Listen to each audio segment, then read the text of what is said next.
Pe malul Ialomiței, acolo unde apele se varsă în Dunăre, răsuna în veacul al 16-lea Târgul de Floci.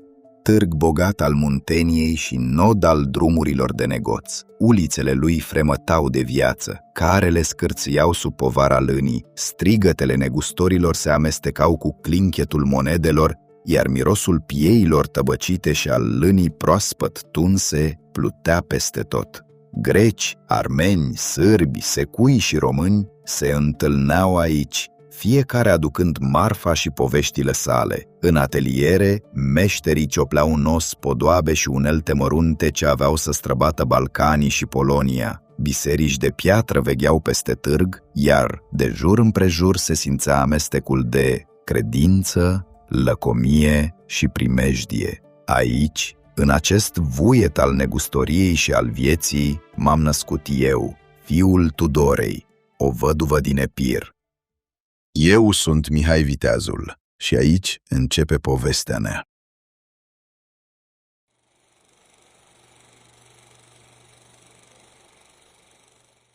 M-am născut în țara românească, la jumătatea veacului al XVI-lea, în anul 1558, într-un colț de lume care părea idilic privit din depărtare, dar era în fapt tulbure și nesigur. Se spunea că aș fi fost fiul lui Pătrașcu cel Bun și că aveam dreptul la tron. Adevărul a fost însă altul. Mama mea, Tudora, femeia pe care oamenii o numeau Rachierița, era văduvă, harnică și pricepută, frumoasă și iscusită. Prin târg, privirile se întorceau adesea după ea, dar Pătrașcu cel Bun nu mi-a fost tată. Cine mi-a fost cu adevărat tată, nu am aflat niciodată. Domnitorul despre care se credea că mi-ar fi lăsat moștenire sânge de viță domnească, murise cu un an înainte de venirea mea pe lume, răpus de o boală grea în 1557, iar în vremea mea să urci pe tron fără să aparții unui neam de domnitori era aproape cu neputință.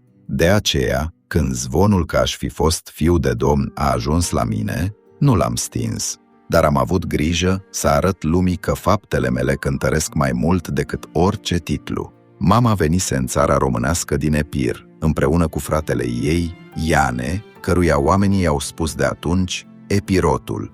El se îndeletnicea cu negustoria, iar mama ținea o cârciumă. De aceea îi se spunea Rachierița. Erau oameni simpli, fără vreo legătură cu boierimea, dar Iane avea mintea iute și ambiția mare. De la el am deprins arta negoțului și tot prin el am învățat limba turcească și grecească, lucru rar printre boierii de atunci. De aceea, oricine mă privea cu atenție înțelegea că nu mă trăgeam din neam ales. Am crescut în sărăcia aspră a acelor locuri de pe malurile Dunării, unde mirosul de pește, de sare și de piei tăbăcite se amesteca în vânt, iar zarva oamenilor nu se domolea niciodată. Nevoia te învață să te descurci și pe mine m-a învățat repede, căci m-am ținut aproape de Iane Epirotul și tot ce făcea el, făceam și eu. Așa am ajuns să fac negoț cu boi și cu juvaiere, străbătând țara românească, Moldova și trecând dincolo de Dunăre prin cirezi, bazaruri și porturi, unde răsăritul și apusul se întâlneau zi de zi sub ochii mei. De tânăr am înțeles lumea Orientului. Mi-am țesut legături care aveau să-mi folosească mai târziu. Am priceput ce caută străinii și cum pot fi ademeniți. Încetul cu încetul, numele meu a început să fie cunoscut, iar negustorii cu care lucram au prins încredere în mine. Scriam frumos, spuneau oamenii, iar iscălitura mea se recunoștea dintr-o mie. Faptul că stăpâneam limbi străine făcea ca drumurile mele să fie cu atât mai netede. Pe când aveam 26 de ani, am luat-o de soție pe Stanca, nepoata lui Dobromir Banul, boier vestit și stăpân pe moșii întinse în Oltenia. Nu era doar o legătură de sânge, ci o treaptă pe scara puterii, căci fiecare alianță se plătea în pământ, în rang și în influență. Zestrea Stancăi, satul Salcea moștenit de la primul ei soț, nu era doar un dar, ci o temelie pe care aveam să clădesc mai mult. M-am mutat atunci în Oltenia și, odată cu mutarea, s-au aprins și ambițiile mele. Eu și Iane visam la dregătorii, dar el mai cu seamă, căci își țesuse legături puternice la Constantinopol, în Fanar și la Patriarhie. În 1586, domnitorul Mihnea Vodă, având nevoie de sprijinul și banii lui, l-a ridicat pe Iane la rangul de ban al Craiovei, cel mai înalt dregător al Olteniei. Prin el am fost și eu numit bănișor de mehedinți, un pas mai mic în ochii lumii, dar o răspundere mare pentru mine. Din acel moment, averea mea a crescut și odată cu ea s-au înmulțit și moșiile mele. În 1590 am fost ridicat la rang de mare stolnic, însărcinat cu hrana Domnului, cu aprovizionarea curții și cu încrederea de a gusta bucatele înainte de a mânca Domnul. Nu era un simplu rol, ci o încercare, căci un domn nu punea la masa lui decât pe cel de mare credință și stare înaltă. Când Mihnea Vodă a fost silit să se lepede de credința lui și să se turcească, domnia a trecut în mâinile lui Ștefan Surdul. În anii 1591 și 1592, sub stăpânirea lui, am fost ridicat la rang de mare postelnic, cel mai apropiat slujitor al voievodului. Intram la el oricând, fără a fi chemat, păzeam taina odăii lui și aduceam înaintea sa pe cei care cereau audiență. Era o dregătorie de mare cinste, dar, la numai câteva luni, am fost mutat iarăși și ridicat mare agă, poruncitor peste dorobanți și pedestrași. Astfel, puterea și starea mea sporeau cu fiecare pas. În vremea aceasta, Iane era încă ban al Craiovei, dar, pentru că zăbovea mai mult la Constantinopol, m-a lăsat pe mine ispravnic în locul lui și, pe lângă îndatoririle mele, purtam și greutatea dregătoriei sale. Când tronul s-a schimbat din nou și a fost înscăunat Alexandru cel Rău, am fost numit ban al Olteniei, cu acte în regulă. Prin slujbele unde am slujit câștigam bine, dar am avut grijă să nu risipesc, ci să strâng. Am cumpărat sate întregi în Oltenia și până în anul 1593, averea mea întrecuse orice așteptare. Numai în județul Romanați cumpărasem 23 de sate de la moșneni, iar creișanii erau ai mei din vremea când fusesem bănișor în Mehedinți. La acestea se adăuga și Zestrea Stancăi, astfel că nu mai eram doar un dregător între alții, ci unul dintre cei mai bogați și mai puternici boieri ai țării. Ascensiunea mea fusese lină până atunci, dar cu domnia lui Alexandru cel Rău, nepot al lui Alexandru Lăpușneanu, țara s-a zguduit din temelii. Numit de poartă, domnul acesta a adus asupra noastră greutăți nemai văzute, mii de care încărcate cu merinde, cirezi întregi de vite și aurul strâns cu trud al țării curgeau fără oprire către Istanbul, hrănind armata ce ducea războiul turcilor cu împăratul austriac. Și, mai cumplit decât birurile, Alexandru a lepădat sfatul boierilor vechi, alungându-i din divan și lovind în neamul lor. Cei ce s-au împotrivit au fost uciși fără milă, așa cum scriau cronicile săsești, au fost tăiați ca vitele. Era atât de mare ura împotriva lui, încât boierii rămași în picioare au trimis sol la poartă să ceară dreptate.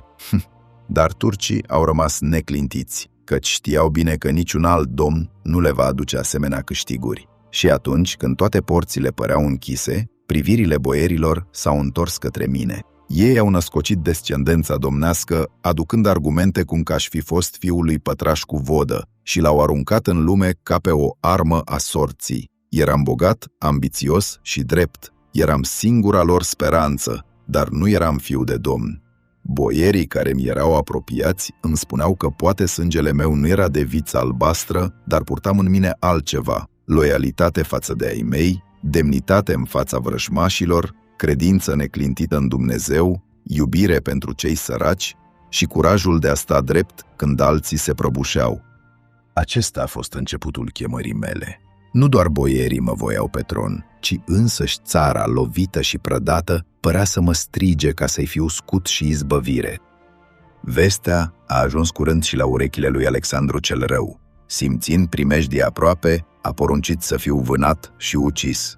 Mie nu-mi stătea în fire să aștept secura dușmanului. Am trecut în Ardeal sub ocrotirea lui Sigismund Batory și după 2 săptămâni m-am îndreptat către Constantinopol, la Iane, unde știam că voi afla sprijin și adăpost. Și așa a fost. dar ca să îndeplinesc voia țării și să iau tronul, trebuia să am la îndemână sume uriașe de bani. În acele vremuri, domnia se cumpăra prin daruri către cei care hotărau la poartă, dar nu era de ajuns aurul. Cei ce ridicau un voievod căutau în el semn de statornicie, curaj și credință. La mine, lucrurile au fost limpezi. Nu a trebuit să mă prefac, nici să fac jurăminte deșarte. Spuneam doar adevărul, că voi lupta pentru creștinătate, că voi ușura birurile apăsătoare, că voi apăra țara de vrăjmași. Tocmai pe când îmi pregăteam terenul, un vânt de răscoală se ridicase între creștinii din Imperiul Otoman, care doreau cu ardoare un domn vrednic la cârma țării românești. Iar fiul lui Mihai Șeitanoglu, Androni Cantacuzino, era cel dintâi care mă sprijinea. Negustorii bogați din Fanar, prietenea lui Iane, s-au arătat gata să mă împrumute, iar Sigismund Batory, principele Ardealului, din dorința de a avea un aliat credincios în Ardeal, i-a scris chiar și englezului Barton, agentul reginei Elisabeta la Constantinopol. Cu ajutorul lor am strâns sume uriașe, pe care le-am împărțit capetelor puternice din poartă și, astfel, am dobândit încuviințarea sultanului pentru urcarea mea pe tron. Știam prea bine că nu era cu putință ca asemenea datorii să fie plătite vreodată, dar misiunea mea era mai mare decât aurul. Era chemarea de a sluji țara și creștinătatea.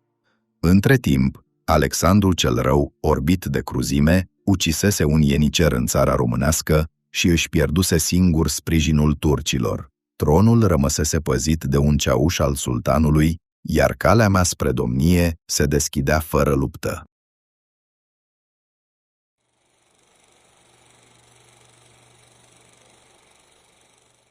Am primit încuviințarea sultanului de a lua tronul în septembrie 1593. Acum puteam să mă întorc în țara românească. Era 11 octombrie când trecusem de Adrianopol. Câteva zile mai târziu am intrat în București. Nu am avut parte de o încoronare fastuoasă, ci doar de slujba clasică, practicată în biserică. Dar n-am avut nevoie de mai mult. Aveam treabă de făcut, probleme de rezolvat, turci și creditori de alungat. Începutul domniei mele nu a fost lin. În București i-am găsit pe vechii creditori ai predecesorului meu, care își așteptau banii și dobânzile. Pe deasupra făcuseră coadă după mine și creditorii noi care voiau să se asigure că vor fi plătiți, iar această presiune nu mă afecta numai pe mine, ci și pe poporul meu. Dar mai întâi trebuia să hotărăsc cum voi cârmui țara și cum îmi voi așeza oastea. Obiectivul meu era limpede: să scap țara de sub jugul otoman care îi storcea puterile și îi rupea sufletul. Dar înfăptuirea lui depindea de aspecte greu de controlat: organizarea armatei,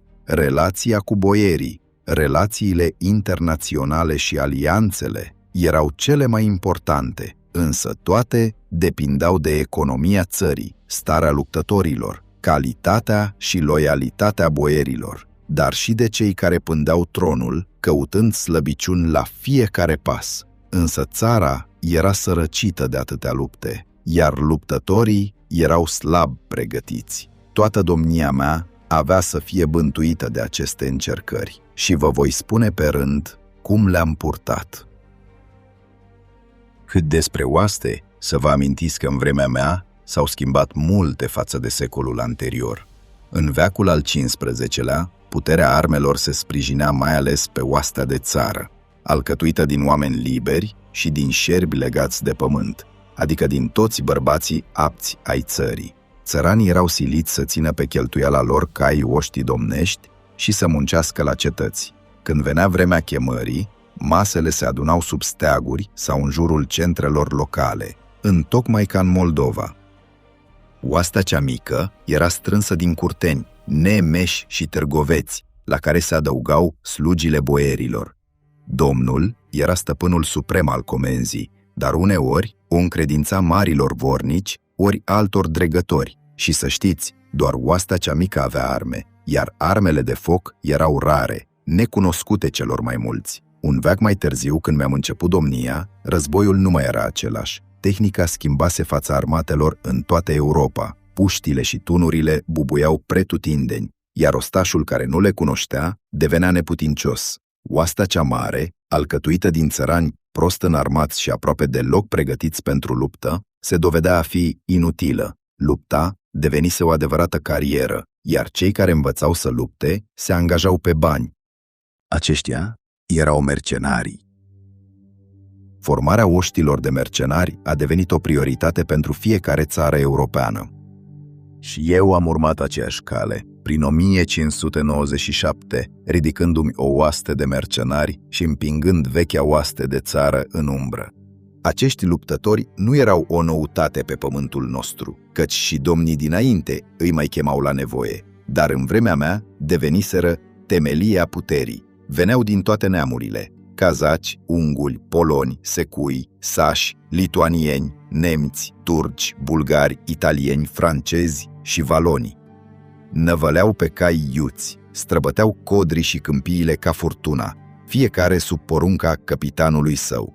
Unii dintre acești căpitani mi-au fost de mare sprijin: Dali Marcu, Baba Novac, Velișco. Cucetele lor de oțel au intrat sub steagurile mele. Dar să știți, mercenarul nu slujește din credință, ci pentru soldă. Îi plăteam când luptau, dar și când așteptau. Mănăstirile și boierii erau datori să-i țină câte 3 luni pe an pe cheltuiala lor ca să fim oricând gata de apărare. Numărul lor nu trecea de câteva mii, dar fără ei n-aș fi putut înfrunta primejdiile. Țara românească era sărăcită, banii lipseau, iar când mercenarii nu-și primeau solda, întorceau armele împotriva celor ce trebuiau să-i hrănească. Satele erau prădate, târgurile jefuite și în loc de izbăvire, oamenii cunoșteau din nou sărăcia și teama. Cu astfel de oaste am purtat toate luptele mele. Oastea de țară era chemată mai rar, sub steagurile boierilor, și mai mult le era supusă lor decât mie. De multe ori am fost silit să împart cu ei puterea și nu odată au încercat să-și impună voia în fața mea. Depindeam de voia lor, căci dacă ei nu se ridicau, oastea rămânea neclintită. Dar pe câmpul de luptă nu stăteam niciodată în urmă. Mă așezam în frunte lângă boieri și mercenari, acolo unde tăiau săbile și pocneau puștile. Praful de pușcă mi-ardea nările, pământul se cutremura sub tropotul cailor, strigătele oștenilor se amestecau cu bubuitul tunurilor. Eu trebuia să fiu văzut, să ridic brațul, să strig, să-i țin împreună când moartea le sufla în ceafă. În privirea mea trebuiau să găsească nu doar porunca, ci și curajul de a rămâne în picioare. Din fire am fost ostaș adevărat, nici blând, nici cu totul aspru, dar necruțător cu vrăjmașul. Strategia mea era mereu ofensivă. Nu dădeam timp fricii, nu lăsam dușmanului răgaz. Românii, buni, dar prudenți, învățați de istorie să se ascundă prin munți și păduri, se trăgeau înapoi la primejdie. Eu loveam fără milă, fie împotriva turcilor, fie împotriva creștinilor. Depinde cine îmi stătea în cale. Țara românească era slab apărată. Aveam puține cetăți și acelea lăsate în paragină. Giurgiul, Turnul și Brăila căzuseră în mâna turcilor, iar țara era deschisă ca o rană, expusă oricărui atac. În Moldova, Ștefan cel Mare zidise cu un veac înainte un brâu de întărituri, dar la noi zidurile se prăbușiseră și niciun domn nu se mai îngrijise de ele. Boierii vedeau și ei cât de vulnerabile le erau moșiile în fața primejdiei și cu jin priveau către Transilvania, cetate naturală, închisă între munți. Mulți visau să se așeze acolo și mai târziu aveau să o facă.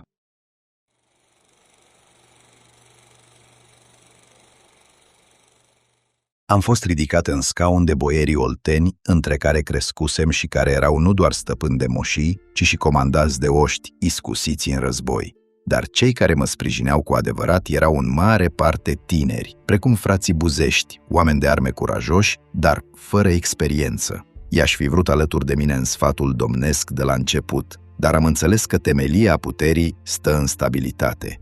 De aceea, pentru o vreme, am fost silit să păstrez în fruntea sfatului bătrânii boieri ce slujiseră și pe Mihnea Turcitul, și pe Ștefan Surdul, și chiar pe Alexandru cel Rău, alături de boierii de neam grec, legați prin sânge și alianțe. Ei stăpâneau sfatul domnesc și alcătuiau un partid unit, greu de clintit. Pentru început a trebuit să mă mulțumesc cu ce aveam, căci vremea era nesigură și primejdiile multe. Prioritatea mea era limpede, să cunosc fiecare rană a țării și să-i găsesc leac sau măcar o cale de a nu o lăsa să se adâncească.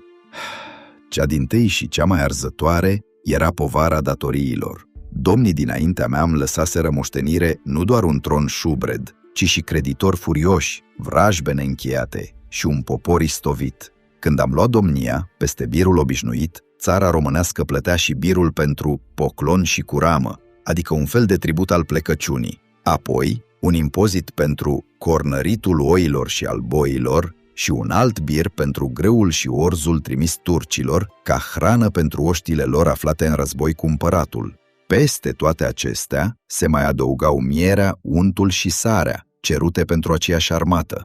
Apăsarea era atât de mare încât sate întregi se risipeau, iar oamenii își vindeau moșiile ca să poată plăti. Pe lângă toate acestea, turcii începuseră să se așeze în țara românească printre români, ridicându-și lăcașuri de rugăciune. Oamenii socoteau că le sunt călcate țara și legea. Văzând primejdia, am făcut sfat cu boierii mari și mici și am hotărât că numai cu sabia putea fi rezolvată problema. Prilejul era potrivit, căci în Europa se năștea tocmai atunci o ligă sfântă împotriva turcilor. Papa Clement al VIII-lea chema pe toți domnii creștini să se unească sub steagul credinței, iar puterea ligii urma să se strângă în jurul împăratului Rudolf al II-lea de Habsburg, cel care era rege al Ungariei, Boemiei și rege romano-german.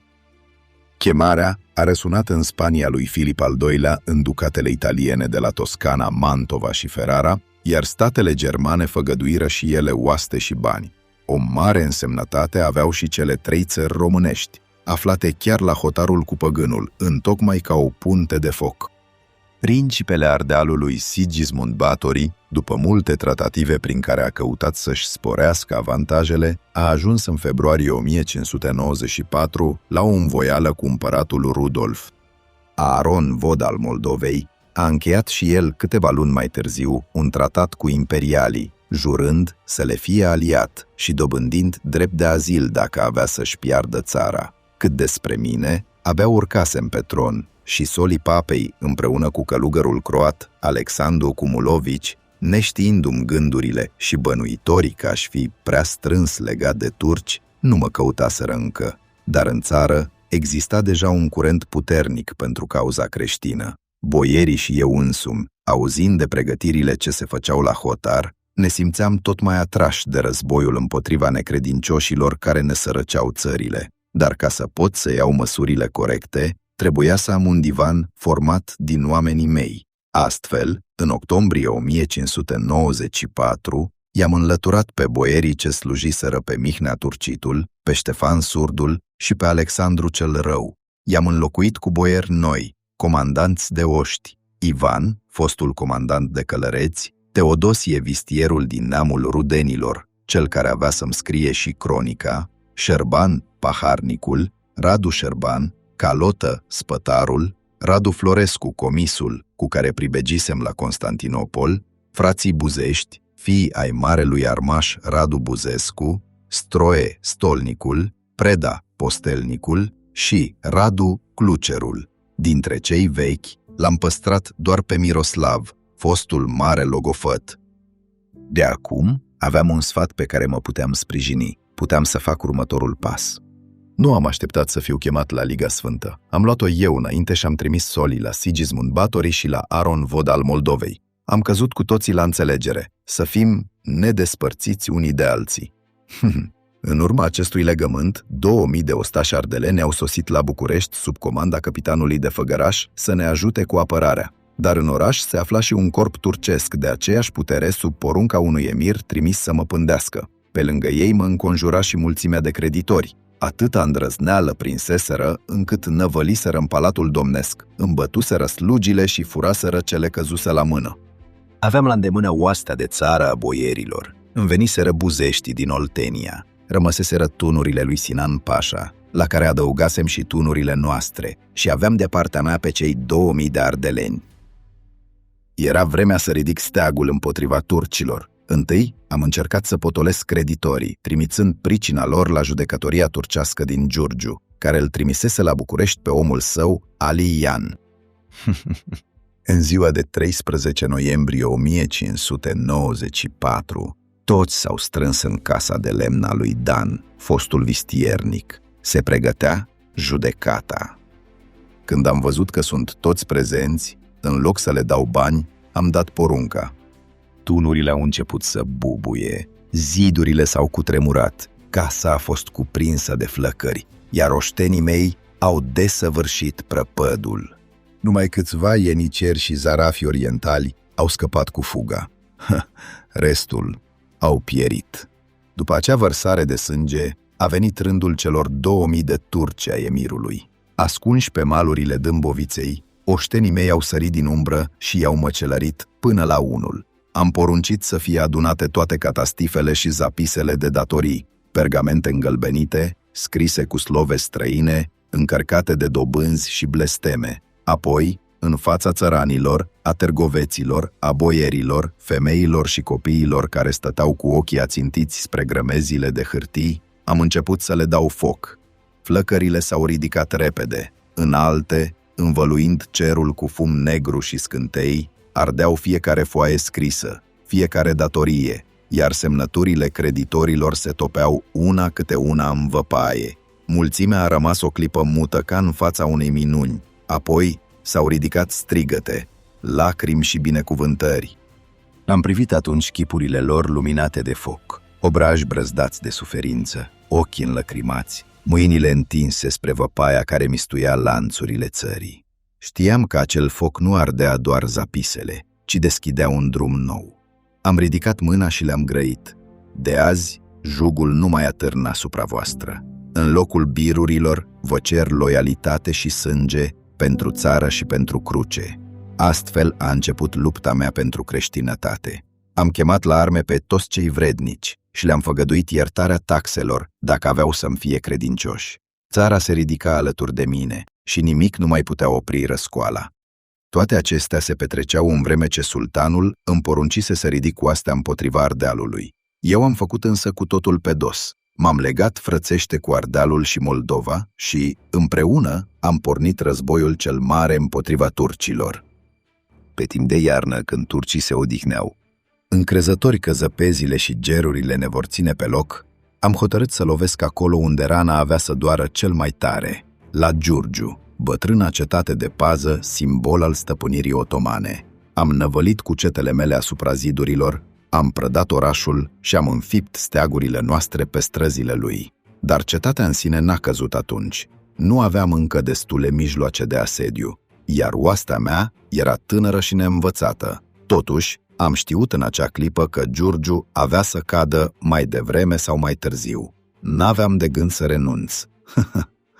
Alături de haiducii balcanici ce se strânseseră sub steagul meu, cu boierii mei și cu ungurii lui Sigismund, am trecut Dunărea înghețată și am lovit cetățile turcești până în inima Bulgariei. Pe 10 decembrie am atacat cetatea de Floci, la 1 ianuarie am lovit Hârșova, iar la 8 ianuarie am asediat Silistra, unde și avea sediul chiar Pașa.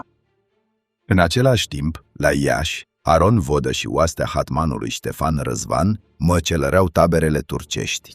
Răscoala se întinsese peste tot și pretutindeni turcii erau bătuți și izgoniți. Țările române până atunci apăsate și jefuite se ridicau la oaltă într-un singur strigăt de război.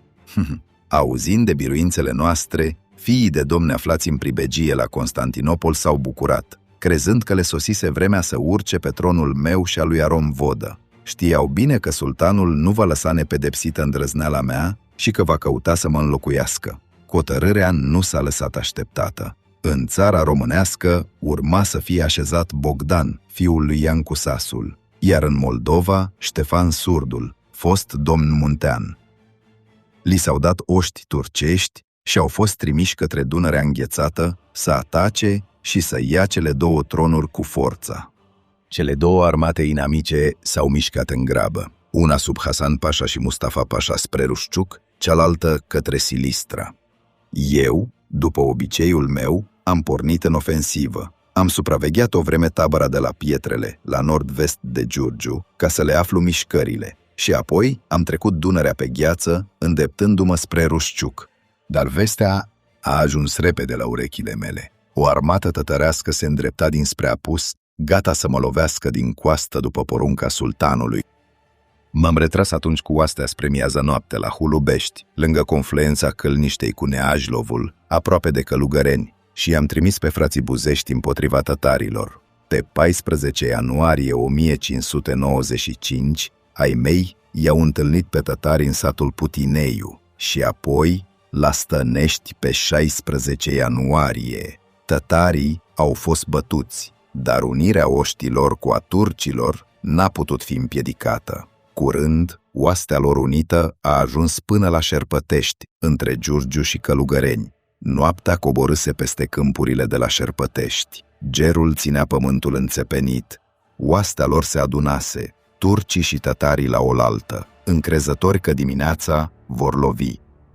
Dar paharnicul Manta și oamenii lui i-a luat prin surprindere cu un atac de noapte, fără goarne, fără tobe, numai cu șoaptele aspre ale comandanților și cu scârțăitul armelor în liniștea pădurii. Dintr-o dată, liniștea a fost sfâșiată de strigătul de luptă și de bubuitul puștilor. Focurile de veche erau martorii luptei. Corturile au căzut în flăcări. Caii s-au speriat și au fugit prin întuneric. Oștenii mei s-au aruncat peste tabără ca o furtună. Săbiile au lovit prin beznă, sulițele au străpuns piepturi, iar țipete de spaimă se auzeau de peste tot. Dușmanul, prins nepregătit, n-a rezistat. Oastea lor, mare și vitează ziua, a căzut cu repeziciune noaptea.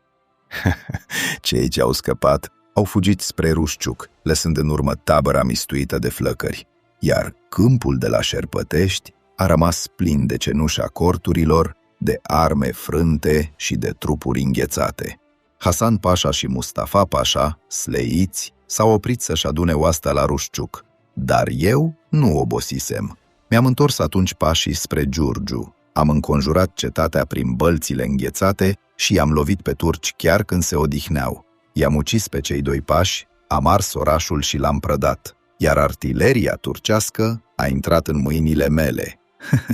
Bogdan, pretendentul la tron, a scăpat cu fuga. Cealaltă armată, cu Ștefan Surdul, aștepta la Silistra. Știam unde se află și am trimis să fie ținută sub supraveghere. Când a sosit clipa, banul Mihalcea a trecut Dunărea și a dat foc orașului. Cetatea n-a fost luată, dar turcii s-au risipit, iar pretendentul a fugit și de acolo, pierzându-se pentru totdeauna din istorie, căci acela a fost ultimul moment în care s-a mai știut ceva despre el.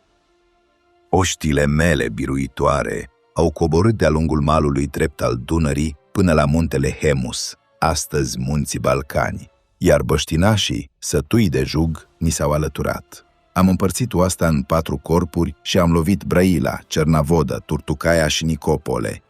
Haiducii s-au ridicat cu sutele, vreo 2000 la număr, și chiar și sârbii au pătruns până la Sofia. Turtucaia a ars, iar Babadagul a fost jefuit de oștile lui Aron al Moldovei.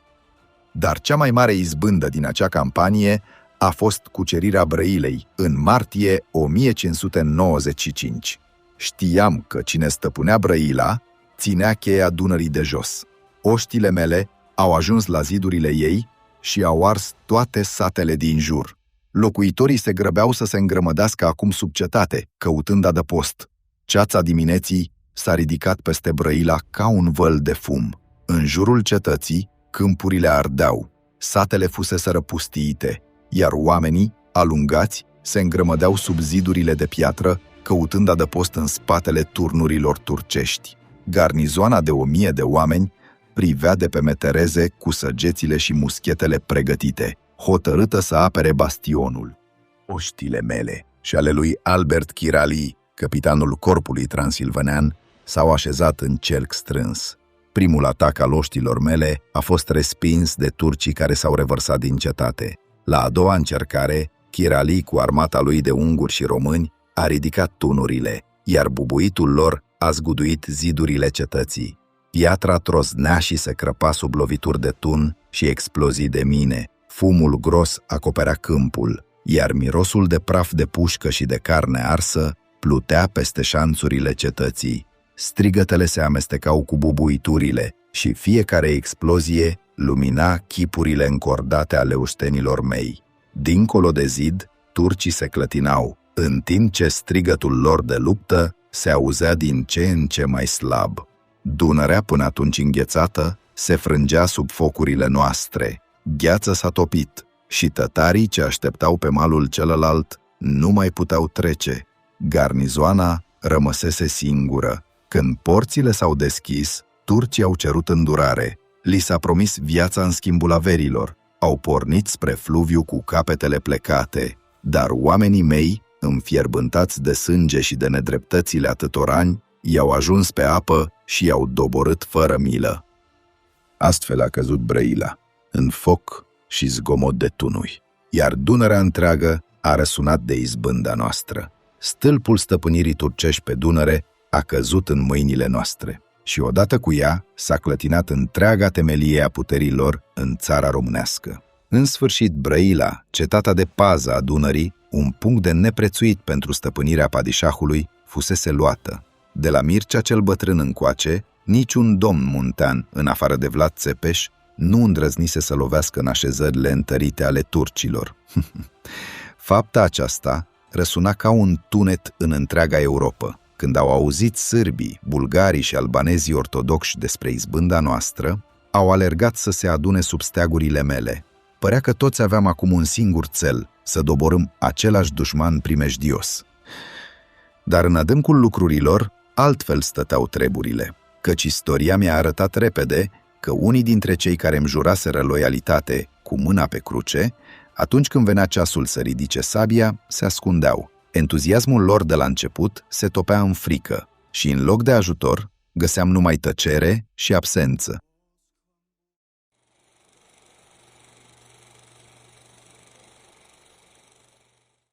Turcii nu puteau îngădui o răscoală românească de o asemenea amploare. Era o lovitură nu doar politică și militară, ci și economică și, mai presus de toate, un semn primejdios pentru celelalte popoare din Balcani. Când sultanul a aflat cum arseseră orașe întărite, cum prăvăliile fuseseră jefuite și cum un brașovean cumpărase 50 de boi, 47 de vaci și 44 de viței cu numai 100 de lei, a înțeles că treaba nu mai putea fi lăsată la voia întâmplării. Imperiul risca să piardă nu doar bani, ci și hrana și materiile prime care îi hrăneau oastea. Atunci a fost hotărâtă marea expediție de pedepsire. S-au strâns 10.000 de oameni sub porunca lui Ferhat Pașa, dar, chiar înainte de trecerea Dunării, comanda a fost dată lui Sinan Pașa, omul cel mai de încredere al sultanului.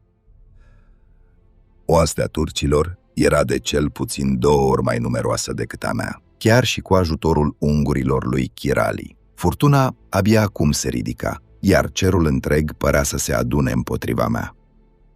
Nu m-a luat prin surprindere. Știusem încă din primăvara trecută că sultanul avea să trimită împotriva mea o armată întreagă. De aceea am căutat sprijinul lui Sigismund Báthory. Dar adevărul este că Sigismund nu era un conducător întreg la minte.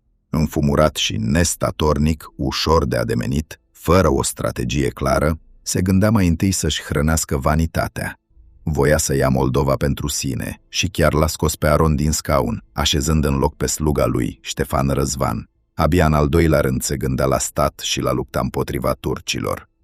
Ca să ajungem la o înțelegere, am trimis o delegație de mari boieri și de înalți ierarhi la Sigismund să-i ceară sprijinul. Dar pentru asta trebuia să depunem jurământ de credință. Delegația a ajuns la Alba Iulia la 2 mai 1595. Tratatul ce a urmat nu mi-a adus sprijinul pe care l-așteptam, ci umilință. Ca să înțelegeți însă cum s-a ajuns acolo, trebuie să vă spun mai întâi despre pretențiile boierilor mei și despre starea țării în general, pentru că mulți, sigur credeți că în țara românească, fiecare mișcare era decisă de către domn. Lucrurile erau departe de a fi așa. Când am urcat pe tron, în sfatul domnesc, ședeau și boieri de neam grec din Constantinopol, oameni față de care aveam îndatoriri și chiar simpatie, căci în anii pribegiei mele îmi întinseseră o mână de ajutor. Boierii olteni însă îi voiau cu orice preț înlăturați. Și fiindcă voința lor era de multe ori mai tare decât a mea, din cauza că erau influenți, aveau avere, erau cu toții înrudiți și deținau oștile de care aveam nevoie, am fost nevoit să mă supun. Singurul grec rămas în sfatul meu a fost banul Craiovei, Mihalcea, om credincios, bun oștean și pe deasupra rudă cu vestitul neam al fraților Buzești. Pentru el s-a făcut o excepție. Dar nici așa, boierii olteni nu erau mulțumiți. Voiau să se asigure că interesele lor vor fi apărate cu orice preț, că niciun grec nu va mai putea ședea vreodată în divan. Nu le ajunsese că odată cu ridicarea lor la cârma țării, se făcuseră mari latifundiari, primind de la mine 10 de moșii, în vreme ce țăranii se prăbușeau în sărăcie, izgoniți și deposedați. Nu le era de ajuns bogăția, voiau puterea întreagă. Merseseră atât de departe, încât unii dintre ei ar fi vrut să-i dea pierzării pe cei 300 de oșteni greci care trecuseră Dunărea și luptaseră pentru mine, să-i vândă pe mâna tătarilor. Aveau o mare ură față de greci, chiar dacă erau loiali cauzei noastre, căci nu voiau să împartă averile țării cu nimeni. Așa era lăcomia lor, nesățioasă, nepotolită, chiar și când trădarea ar fi ruinat temelia țării. Cu toată firea mea aprigă, tăioasă și poruncitoare, cu toată puterea sabiei și a glasului meu, nu puteam să țin piept unei întregi clase de boieri bogați, învățați și diplomați, crescuți din familii alese și stăpâni peste oasta de țară. Fără ei nu puteam face nimic. Pentru ei eram un instrument al voinței lor. Așa s-a făcut că politica domniei mele a fost în multe privințe politica lor. Eu îi trimisesem să trateze cu Sigismund pentru a cere ajutor împotriva turcilor. Ei s-au întors cu un tratat care însemna în fapt desfințarea țării românești. Clauzele erau acestea. Niciun tratat nu putea fi încheiat fără învoirea lui Sigismund. Nici o pedeapsă capitală împotriva boierilor nu putea fi rostită fără știrea lui. Domnul, adică eu, nu putea demite pe nimeni din dregătorii. Grecii nu aveau dreptul să facă parte din divan. Niciun străin nu putea dobândi proprietăți în țară. Eu eram trecut numai ca locțiitor al principelui Ardealului, iar veniturile țării urmau să fie controlate de acesta. Dările aveau să fie hotărâte de dietă, unde stăteau 12 boieri munteni, iar actele domnești trebuiau date în numele principelui cu sigiliul lui, nu al meu. Titlul lui Sigismund urma să fie Prealuminatul domn Sigismund, din mila lui Dumnezeu, principele Transilvaniei, Moldovei și Valahiei Transalpine și al Sacrului Imperiu Roman, domnul părților regatului unguresc și comitele secuilor, domnul nostru prea milostiv. Iar eu eram numit doar respectabilul și magnificul domn Mihai, voievodul țării noastre transalpine, credinciosul nostru iubit. Mai mult, nu mi era îngăduit să trimit soli în țări străine, iar cea mai umilitoare clauză pentru popor era cea privitoare la țărani. Românii și vecinii care ar fi fugit de pe moșiile boierilor urmau să fie urmăriți, reclamați și aduși înapoi, legați iarăși de pământ ca niște robi. Nu voiau să fie liberi să aleagă pentru cine să muncească, căci exista riscul să rămână fără mână de lucru și fără bani, dacă nu ar fi fost stăpân bun. Așa au vrut să pecetluiască soarta țării, să mă plece pe mine și să lege de glie un popor întreg. Toate acestea au fost puse pe hârtie pentru ca eu să primesc ajutor împotriva turcilor, pentru ca vechile hotare ale țării românești să fie restabilite, până în Moldova și la Dunăre, urmând albia fluviului de la Brăila până la Rușava, adică Orșova, și pentru ca toate bisericile din stăpânirile lui Sigismund Batorii să rămână sub ascultarea mitropolitului de la Târgoviște. Tratatul a fost scris în slavonă, apoi tălmăcit în latină și semnat la 20 mai 1595. Boierii mei mă trădaseră. Nu poate înțelege nimeni ce furtună s-a ridicat în sufletul meu când am văzut cu ochii mei condițiile la care consimțiseră acești loiali și dezinteresați boieri. Erau condiții pe care nici turcii în atâta vreme nu îndrăzniseră să le ceară și totuși erau semnate cu mâna lor. N-aveam încotro, încercasem cu o lună înainte să trimit în mare taină un sol către împăratul Rudolf al II-lea, dar legătura nu fusese încă închegată. Dinspre Moldova, Aron Vodă fusese înlăturat și nici acolo nu mai aveam pe nimeni. Eram singur, prins între puteri mai mari decât mine. Trebuia să plec capul și să primesc umilința unui tratat care nu apăra nici drepturile țării românești, nici pe ale mele. Am semnat, dar n-am uitat. Și știam că va veni vremea când voi da răspuns la Schellimber și la Guruslău, dar până acolo drumul era lung și plin de încercări. Din iunie, armata sultanului și începuse pregătirile. Sub porunca marelui vizir Ferhat Pașa, turcii ridicau poduri peste Dunăre pentru a trece ienicerii. Am ținut vadul cât am putut, hărțuindu-i prin lovituri mărunte, arzând totul în Nicopole și împiedicându-le lucrările. Dar primejdia învăluirii dinspre Oltenița creștea cu fiecare zi. Din toate colțurile imperiului, păgânii se adunau ca un nor negru. Ne băteam fără răgaz, zi și noapte, și știam că cel mult într-o săptămână sau două va veni marea ciocnire. Atunci am fost silit să-mi retrag oastea. Timp de 3 zile, turcii au trecut Dunărea pe poduri de vase, în 2 locuri, la Rahova Prundu și la Giurgiu, avându-l alături pe Mihnea Turcitul, fostul domn al țării românești, acum sluga sultanului.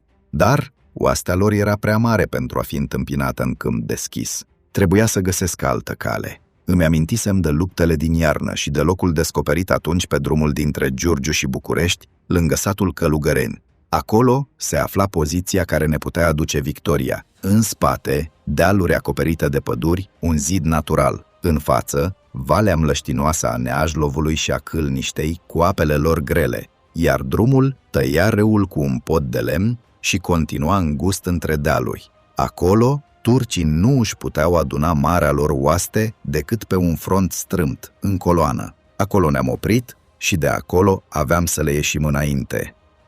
Așa s-a scris istoria, la 23 august 1595. Nici aici nu m-au ocolit neînțelegerile cu aliații. Albert Chirali, cu armata lui de unguri, a refuzat să primească poruncile mele. Spunea că nu era sub comanda mea și a rămas în urmă, alături de boieri nemulțumiți. Eu am pornit înainte cu avangarda mea. Oșteni ce duceau 12 tunuri mari de câmp, gloata și cavaleria boierească. Eram 8.000 de suflete împotriva unei puteri uriașe. Turcii erau împărțiți în 4 cete și ne întreceau ca număr. Nu știu să vă spun câți erau. Unii au scris 100.000, dar câmpul călugărenilor nu putea cuprinde atâția. Înainte de ivirea zorilor, am fost loviți de avangarda lui Mihnea. Pe la ceasul al 11-lea, ienicerii au pornit un atac puternic. Au izbutit să treacă peste râu, ne-au respins și au pus mâna pe 11 tunuri. Atunci ne-am retras dincolo de satul Călugăreni, dar nu în dezordine, ci cu armata strânsă în forma de cui, vârful înfipt spre dușman. Am mers așa până în dreptul detașamentului lui Chirali, care n-a mai avut de ales și s-a alăturat. Acolo, în dosul satului, am dat semnalul unui contraatac fulgerător. Turcii au fost prinși ca într-un clește. Din flanc lovea Chirali, din spate cazacii lui Cocea și 200 de ardeleni. Eu, pentru a-mi înflăcăra oștenii, am strigat numele lui Hristos și cu securea în mână m-am zvădlit în mijlocul lor. Am despicat dintr-o lovitură capul unui pașă, pe altul l-am lovit în piept. Boierii, văzându-mi avântul, au prins curaj și s-au aruncat și ei, ca valul peste stânci. Mlaștina s-a umplut de trupurile turcilor tăiați, înnecați în apele Neajlovului, iar îmbulzeala la podul de lemn a fost așa de mare, încât însuși Sinan Pașa a căzut în mlaștină și era cât pe ce să-și găsească sfârșitul de nu l-ar fi ridicat pe umeri un veteran din Rumelia care l-a scăpat de moarte. Când totul s-a sfârșit, 4 pași zăceau morți, 7 sanjaci și 3.000 de ostași. Am câștigat 5 tunuri și un steag verde al prorocului Mahomed, socotit sfânt de ei și păzit cu mare cinste. Cele 11 tunuri pe care le pierdusem au fost toate recuperate. Astfel s-a scris izbânda de la Călugăreni, unde o armată mult mai mică decât a turcilor a clătinat mândria imperiului. Noaptea, dintr-o neglijență, depozitul de praf de pușcă al turcilor a sărit în aer, dar chiar și așa, ei erau încă mulți, iar oastea mea era sleită de puteri. Nu puteam înfrunta încă o lovitură. Atunci am ales să mă retrag. Am mers la Copăceni, apoi pe Argeș, la București și Stoienești, iar la 12 septembrie eram deja lângă pasul Branului, hotărât să aștept acolo ajutorul lui Sigismund. Turcii nu și-au dat seama de plecarea noastră decât după 2 zile și abia atunci au pornit în urmărire. Sinan Pașa a intrat în București, a ocupat orașul, a început să prefacă bisericile în moschei și să întărească mănăstirea lui Alexandru Vodă, astăzi Radu Vodă. A lăsat 1000 de ieniceri să păzească cetatea și a pornit spre Târgoviște, pe care a găsit-o părăsită. Acolo a ridicat o întăritură la curtea domnească și a lăsat alți 1000 de ieniceri. La început de octombrie, Sigismund a pornit în sfârșit cu oastea sa peste munți. Era o armată de cruciadă, 13.000 de mercenari din orașele apusene, țăranii secui ridicați în masă, 300 de călăreți și tunuri trimise din Toscana, 1500 de germani ai arhiducelui Maximilian și până la 3000 de oameni cu 22 de tunuri în fruntea lui Ștefan Răzvan din Moldova. Când aceste puteri s-au unit cu cei 8000 de oștenei mei în pădurile Dâmboviței, vizirul a înțeles că nu mai putea da lupta și s-a retras. La 6 octombrie am asediat Târgoviștea. Pe 8, după amiază, cetățuia ridicată de Sinan a căzut în mâinile noastre. Garnizoana turcească a fost nimicită, iar comandantul lor a fost luat prizonier, deși proviziile din cetate ar fi putut hrăni oamenii 3 ani de zile. Apoi am urmărit armata turcească în retragere. Pe 12 octombrie, Bucureștiul a fost recucerit de Ștefan Răzvan cu un detașament, în vreme ce eu și Sigismund ne grăbeam spre Giurgiu. Când am ajuns, Sinan Pașa și o mare parte din oastea sa trecuseră Dunărea și lăsaseră în urmă numai ariergarda, robii pe care îi luaseră și o parte din pradă. Am lansat atacul imediat. Podul a fost lovit puternic de tunuri până s-a rupt și o parte dintre turci au pierit înecați sau tăiați de sabie. Mai bine de 8000 de robi au fost eliberați. Atunci a început asediul cetății Giurgiului, locul unde izbânda trebuia pecetluită. Îndată după izbânda de la Giurgiu, Sigismund s-a întors în Ardeal. Abia atunci, cunoscând cu adevărat măsura lucrurilor, a lăsat veniturile țării românești în mâna mea, renunțând la clauza prin care mă ținea în lesă. Dar n-a pregetat să trimită sol prin toată Europa, lăudându-se cu lupte pe care nu el le purtase, ci eu, când sabia lui nu se ciocnise decât cu oastea turcească în retragere. Ștefan Răzvan s-a reîntors în Moldova, dar acolo intrase deja mâna polonilor care l-au așezat pe tron pe Ieremia Movilă, omul lor. Eu, rămas în țară, m-am apucat să mă îngrijesc de rănile uriașe pe care le lăsase expediția lui Sinan. Bucureștiul era o ruină ce se scufunda în cenușă și de aceea am hotărât să mut scaunul la Târgoviște. Satele erau pustiite, oamenii fugiseră în toate părțile, câmpurile erau goale. Încetul cu încetul însă, țara a început să se ridice, oamenii să-și caute iar plugul și negoțul. Și ne-a fost de ajutor și faptul că, în anul 1596, turcii și-au întors oastea împotriva imperialilor, care au suferit o cumplită înfrângere la Cheresteș, la 26 octombrie. Dar nici eu nu am stat nepăsător. Cetele mele au trecut din nou Dunărea și au prădat pământurile păgânilor. La Babadag a căzut viteazul Velișco, pentru care m-am întristat teribil. Aga Fărcaș a lovit la Vidin, iar Baba Novac, sârbul neîmblânzit, a ars Plevna și a pătruns până la Sofia, zdrobind convoaiele lui Hasan Pașa prin trecătorile Balcanilor. Apoi am recucerit Brăila, pierdută de turci după fuga lui Sinan. Dar toamna lui 1596 a adus o nouă primejdie. Sultanul, socotind că poate face din țara mea dar de moștenire, a dat-o unui han tătar drept cadou și acesta, ca un stăpân în toată regula, a intrat cu gloatele lui străbătând țara românească din răsărit până în apus.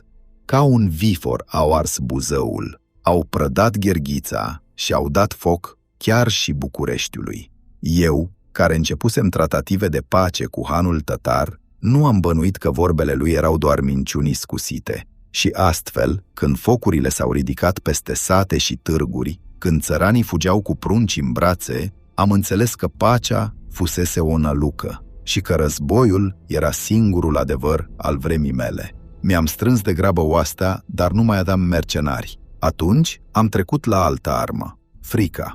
Tătarii, împrăștiați în cete mici de pradă, au fost luați prin surprindere. La Gherghița m-am așezat chiar în fața hanului lor. I-am lovit pe neașteptate cu oastea mea și, văzându-mă atât de hotărât, nu au îndrăznit să dea lupta. S-au retras în grabă, dar nu i-am lăsat să plece liniștiți. I-am hărțuit îndeaproape, pas cu pas, până i-am văzut izgoniți de tot. Dacă n-ar fi fost întorși din cale, ar fi intrat în Banat și, după înfrângerea creștinilor la Chereșteș, ar fi pustiit întreaga Austrie. Loialitatea mea față de creștinătate era mai puternică decât oboseala, dar asta vedea numai cine voia. După ce tătarii s-au risipit, mi-am întors oastea împotriva turnului și a cetății Nicopole, de pe malul drept al Dunării. Și aici am avut izbândă. Comandantul turc, înfricoșat, a cerut pace prin daruri bogate și cu promisiunea că va mijloci pe lângă sultan într-o împăcare. Vestea faptelor mele s-a răspândit ca fulgerul. De la răsărit până la apus, Europa întreagă vorbea despre mine și legenda se năștea odată cu poveștile despre bătăliile din acel an. Nu toate spusele erau adevărate, căci așa se întâmplă întotdeauna, dar ceea ce era adevărat s-a așternut în cronici. Un lucru ce apărea în toate foile acelor vremuri era adevărat, că nu mă temeam să lupt și că intram în fiecare bătălie la propriu ca o vijelie, fără să mă tem de nimic. Nu era o normalitate ca un domn să lupte alături de oștenii lui, chiar în primele linii, uneori. De aceea, Europa era impresionată. O foaie italiană tipărită la Roma scria atunci: merită să fie slăvit ca unul din cei mai viteji, puternici, valoroși și înțelepți principi ce trăiesc astăzi. Gloria era frumoasă, dar ei nu știau că de multe ori voia mea nu era voia mea, ci a boierilor și a lui Sigismund. Eu aș fi vrut să continui lupta împotriva necredincioșilor, așa cum mă îndemna sufletul și cum mă rugau creștinii din Balcani, dar greutățile mă strângeau, iar pentru țară aș fi făcut orice, așa că am primit chiar și umilința. Tratatul semnat de boierii mei se împlinise în cea mai mare parte, iar revendicările lor fuseseră respectate. Eu am tăcut și m-am supus, căci voiam mai mult oaste decât slavă. Voiam ajutor împotriva turcilor mai mult decât recunoaștere, dar ajutorul promis nu semăna deloc cu cel primit. În realitate, ajutorul fusese întârziat, mic și slab, deci sacrificiul meu nu meritase pe deplin. Am încercat pentru ultima oară, în iarna lui 1596, să continui alianța cu Sigismund cel nestatornic, cel care nu știa nici ce face, nici ce vrea. Vistieria era seacă și fără bani nu puteam ține mercenari, fără de care războiul de lungă durată era pierdut dinainte. Împăratul Rudolf era departe și nu aveam încă un tratat scris care să-mi asigure subvențiile și sprijinul de care aveam nevoie. Nu-mi lăsau altă cale decât să caut pacea cu turcii, o pace pe care nu o vedeam ca pe un sfârșit, ci ca pe un răgaz. Un răgaz pentru a întări legăturile cu imperialii, pentru a lăsa țara să-și tragă sufletul și pentru a pregăti din nou lovitura. Totuși, înainte de a căuta pacea, am vrut să am o convorbire față în față cu Sigismund, ca să văd dacă mai exista altă ieșire. La 19 decembrie 1596 am ajuns la Alba Iulia. I-am vorbit limpede. Ori război cu toate puterile creștinătății, bine pregătit, nu ca până atunci, căci turcul e foarte ușor de învins dacă ești hotărât, ori, dacă nu, să se facă pace cu păgânii. Sigismund, mereu schimbător, se gândea chiar să-și părăsească țara și să o predea imperialilor, în loc să depună mai mult efort. Mi-a răspuns șovăielnic că va încerca să ridice creștinătatea, dar dacă nu, atunci va face pace, neuitând în niciun caz țara românească. Am înțeles atunci cât de puțin mă puteam sprijini pe el. La 7 ianuarie 1597, Hasan Pașa din Belgrad trimise veste că sultanul îmi dădea steagul domniei. Țara românească se afla din nou în pace bună cu poarta. În mai, deja pregăteam plata tributului și trimiterea câtorva zibeline sultanului. Părea că liniștea se așterne peste tărâmurile noastre în anul 1597. Domnia în Muntenia era din nou întărită, sultanul fusese de acord cu pacea, iar Sigismund dăduse cărțile pe față. Dar era o liniște înșelătoare. Încă din aprilie 1597, Trimisesem în taină, printr-o solie, alcătuită din banul Mihalcea și sasul Marcu Șonchebonc, o cerere de apropiere către împăratul Rudolf al II-lea. După izbânda de la Călugăreni, îi trimisesem, ca semn al hotărârii mele, cel mai de preț trofeu smuls de la turci, steagul verde al profetului. În 12 februarie 1597 au primit audiență la Rudolf. Șonchebonc a cerut ca împăratul să ia țara românească sub scutul său și să ne dea mijloacele pentru a ține oastea. Împăratul a înțeles folosul. Pentru el, un domn hotărât la Dunăre însemna o barieră în fața turcilor. Pentru mine, sprijinul lui era cheia supraviețuirii. Rudolf a primit propunerea și a hotărât să trimită subsidiile pentru 4.000 de oșteni. Eu aveam nevoie de bani pentru mercenari. El avea nevoie să țină Imperiul Otoman cât mai departe de hotarele sale. În iulie 1597, banii au sosit la Târgoviște. La 9 iunie 1598, la mănăstirea Dealu, am semnat un tratat prin care Rudolf se obliga să-mi dea plata pentru 5.000 de soldați și, la nevoie, încă pentru atâția, precum și arme, tunuri, praf, gloanțe și toate uneltele de război. În plus, dacă ar fi fost să-mi pierd țara, aveam să primesc un castel în Ungaria sau Transilvania, cu venituri potrivite rangului meu. Mare deosebire era între acest tratat și acela din 1595, iscălit cu înfumuratul și nestatornicul Sigismund Báthory. La scurtă vreme după iscălirea tratatului, războiul cu turcii a reizbucnit. Auziseră de legămintele mele cu împăratul și au reînceput ostilitățile. Pașa de Silistra, îndemnat de Pașa de Vidin, a trecut cu oști în țară dorind să-mi ia scaunul de domn. A fost însă bătut de oastea lui Dumitru Vornicul, care i-a luat și 2 steaguri. Eu însumi am trecut Dunărea și la 10 septembrie 1598 am asediat cetatea Nicopolei. Am prădat totul până în Balcani, arzând peste 2000 de sate, iar oastea mea a bătut în 2 rânduri pe turcii din Vidin. În cea de-a doua luptă am fost la un pas de moarte. Turcii, izgoniți și risipiți, s-au întors deodată cu mare curaj asupra mea și a oștirii mele. Unul dintre ei, viclean și iute, s-a aruncat asupra mea și mi-a înfipt sulița în pântece. Atunci am apucat sulița cu amândouă mâinile cu toată puterea mea și am ridicat ochii în jur căutând ajutor. Boierii mei erau departe, dar aproape se aflau Preda Buzescu și fratele său, Stroie Stolnicul. Ei s-au repezit și cu o singură lovitură i-au tăiat capul turcului și m-au izbăvit. De la Vidin, oastea mea a înaintat prădând până la Cladova, unde am biruit din nou. Abia la 15 noiembrie am trecut Dunărea îndărăt. Atunci am adus cu mine 16.000 de țărani sârbi și bulgari pe care i-am strămutat ca să-și afle aici adăpostul și libertatea.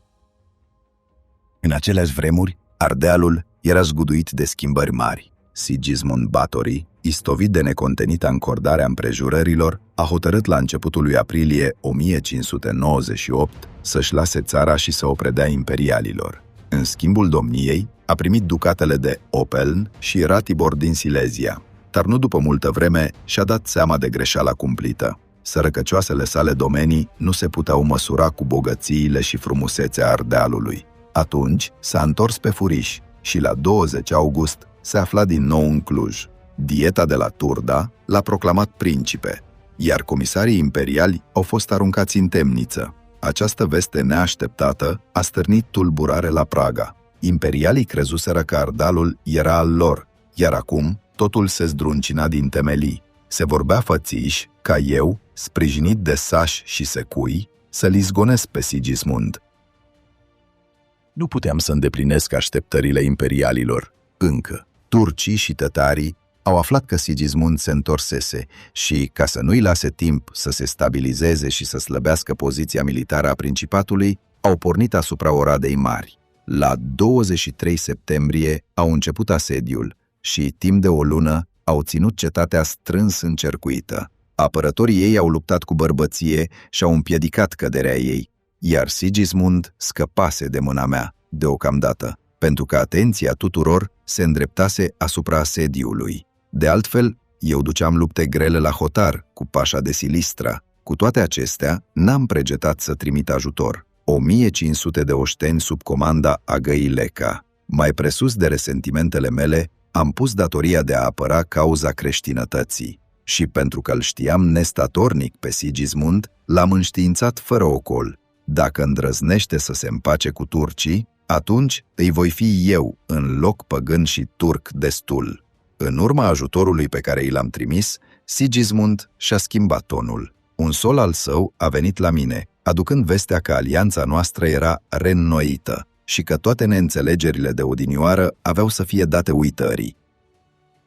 În timp ce am trimis ajutorul la Oradea, am pornit și o mare diversiune peste Dunăre să slăbesc asediul. Ungurii au recunoscut atunci că fără această mișcare cetatea n-ar fi rezistat. Turcii încercaseră să se întindă de pe malul stâng pe cel drept, dar la Nicopole, la Vidin și la Cladova i-am întâmpinat și i-am zdrobit, gonindu-i înapoi peste ape. La Vidin, unde stătea pașa Hafix Ahmet, am trimis un sol cu vorbe de pace și cu care, acoperite cu pânză roșie, în care se ascundeau daruri. Turcii, bucuroși, se pregăteau să le primească, dar deodată am năvălit eu însumi cu 6500 de oameni. Carele s-au deschis și din ele s-au arătat tunurile pe care le ascunseserăm. Tunuri ce au început să muște fără milă din tabăra păgânilor. A fost măcel. Pașa, înspăimântat, a rupt-o la fugă spre cal, lăsându-și hainele în cort. Le-am luat și, spre batjocura lor, am îmbrăcat cu ele o babă, purtând-o prin tabără ca să o arăt oștenilor mei. Curând a urmat și o a doua luptă la Vidin. M-am aruncat cu avânt în mijlocul dușmanilor, când un turc m-a lovit în piept cu un pumnal ce a rămas înfipt în mine. Am apucat arma cu mâna mea, am scors-o și am făcut semn buzeștilor să-mi vină în ajutor. Sângele curgea și roaie, dar n-am lăsat sabia din mână. După aceste întâmplări, vestea despre mine s-a răspândit cu și mai mare viteză tare în cele 4 colțuri ale Europei. Și bulgari, și sârbi, și slavi balcanici au început să vină sub steagurile mele din nou. Dar răspunsul păgânilor nu s-a lăsat așteptat. Nu se dădeau bătuți. Îndată ce s-a dezghețat pământul, în martie 1599, au trimis cete de pradă pe malul stâng al Dunării. Ca și năvălirea tătarilor din 1596, a fost o expediție scurtă și cumplită. Nu au avut curajul să intre în luptă și au luat-o la goană când au auzit că mă îndrept înspre ei. Atunci, ca răzbunare, am trecut iarăși Dunărea. Oblucița, vad vechi al negustorilor și al oștilor, a fost arsă și prădată, făcută una cu pământul. Locuitorii au fost duși în robie, iar mărfurile unei mari caravane formate din moldoveni, poloni, spanioli și chiar negustori din Anglia au fost luate cu forța. Pe când se petreceau aceste lucruri, în Ardeal, Sigismund Batory abdica pentru a doua, dar nu și pentru ultima oară. În locul lui a fost ales vărul său, cardinalul Andrei Batory, pe care până atunci îl urâse și pe al cărui frate ucisese. La Sigismund, fantezia capricioasă ținuse loc de judecată politică, iar schimbarea aceasta înrăutățea soarta noastră. Andrei Batory era prieten devotat și ocrotit al polonilor, la a căror curte trăise ani de zile, lângă cancelarul Zamoiski, căruia îi datora bani și sprijin. Cum Polonia și Moldova erau atunci în legături strânse cu turcii, și el a urmat aceeași cale. Nu a trecut mult și a făcut tocmai ce bănuiam. A cerut pace sultanului. Eram din nou încercuit din toate părțile. Polonii voiau țara românească și urmăreau să pună un vasal de-al lor pe tron. Moldova era în mâinile lui Ieremia Movilă, prieten și el al porții, iar Ardealul sub Andrei se apleca la rândul spre turci. Riscam să fiu lovit din toate părțile, iar primejdia nu mai era un zvon, ci o certitudine. Sultanul i-a răspuns cardinalului cu entuziasm, văzând ce ocazie îi se ivea. I-a scris că e o mare și fericită coincidență, căci oricum pregătise o oaste pentru Ardeal și acum avea prilejul să o trimită. Ce batjocura sorții! Un cardinal al Sfântului Scaun îngenunchind la picioarele marelui păgân. Atunci am cerut din nou sprijinul împăratului Rudolf. Am trimis 2 soli la Praga să ceară plata pentru 10.000 de oșteni, 300.000 de taleri și un castel pentru mine, în caz că țara ar fi fost pierdută. Împăratul n-a putut da tot ce ceream, dar mi-a trimis 100.000 de taleri. era mai bine decât nimic și știam că fiecare bănuț va trebui folosit cu cap. Andrei Batorii ar fi fost bucuros să mă vadă scos din domnie. Trimisese la Târgoviște un sol să-mi poruncească să părăsesc țara. În locul meu urma să fie pus Simion Movilă, fratele lui Ieremia, sprijinit și de turci și de poloni. Înțelegeam prea bine. Ieremia știa ce primejdie reprezentam. Încă din 1597 îi propusesem principelui Ardealului să cucerim Moldova împreună, ca să slăbim puterea porții. De atunci, Ieremia trăise mereu cu frica că voi porni asupra lui. Acum, găsise clipa potrivită să mă înlăture. Am răspuns cu proteste aprige, amintind jertfele mele în lupta cu necredincioșii și jurămintele ce le-am jurat între noi să nu ne părăsim până la moarte. Dar vorbele mele n-au avut nicio greutate. Solul insista, sultanul nu mă voia și dacă nu plecam de bunăvoie, oasta turcească alături de cea polonă avea să mă izgonească. Am încuvințat. Dar cei care mă cunoșteau știau că era o aprobare numai de fațadă. De fapt, hotărâsem altceva, să le iau eu înainte. Boierii erau de acord, iar împăratul Rudolf de asemenea. În vreme ce pregăteam lovitura și așteptam din Praga răspunsul final, am iscălit un tratat de formă cu Ardealul. În august 1599, când solia imperială mi-a adus răspunsul lui Rudolf, mă aflam deja în tabără, la Ploiești. Dacă ar fi fost după mine, aș fi pornit cu o lună mai devreme, dar ezitările lui George Basta, generalul împăratului, care trebuia să atace Ardealul dinspre apus, mă ținuseră pe loc. Văzând că treaba se tărăgânează și Rudolf nu trimite lui Basta porunca așteptată, iar primejdia complicațiilor creștea, am hotărât să acționez singur. Ideea cuceririi Ardealului fusese a mea și tot așa împlinirea ei avea să-mi aparțină. Mișcările de trupe au fost chibzuite dinainte și puse la cale cu atâta precizie, încât în ziua și ceasul hotărât, oastea mea era acolo unde trebuia să fie, gata de luptă în condițiile pe care eu le rânduisem.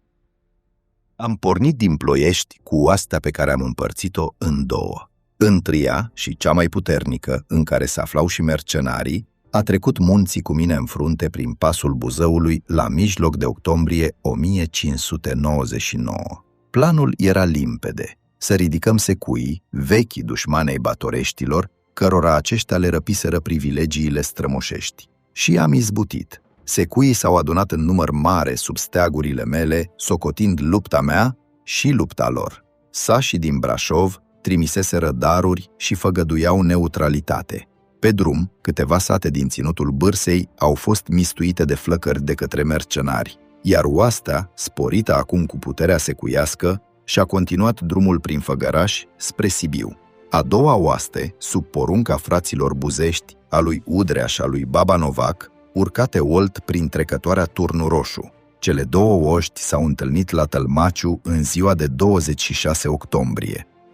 Când m-am întâlnit cu solisașilor din Brașov, care încă șovăiau între mine și principele Ardealului, am văzut uimirea lor. Erau mirați că boierii mei își aduseseră soțiile și copiii în urma oștii, ca și cum nu mai voiau să se întoarcă în țara românească, ci să rămână pentru totdeauna în Ardeal. Și aveau dreptate.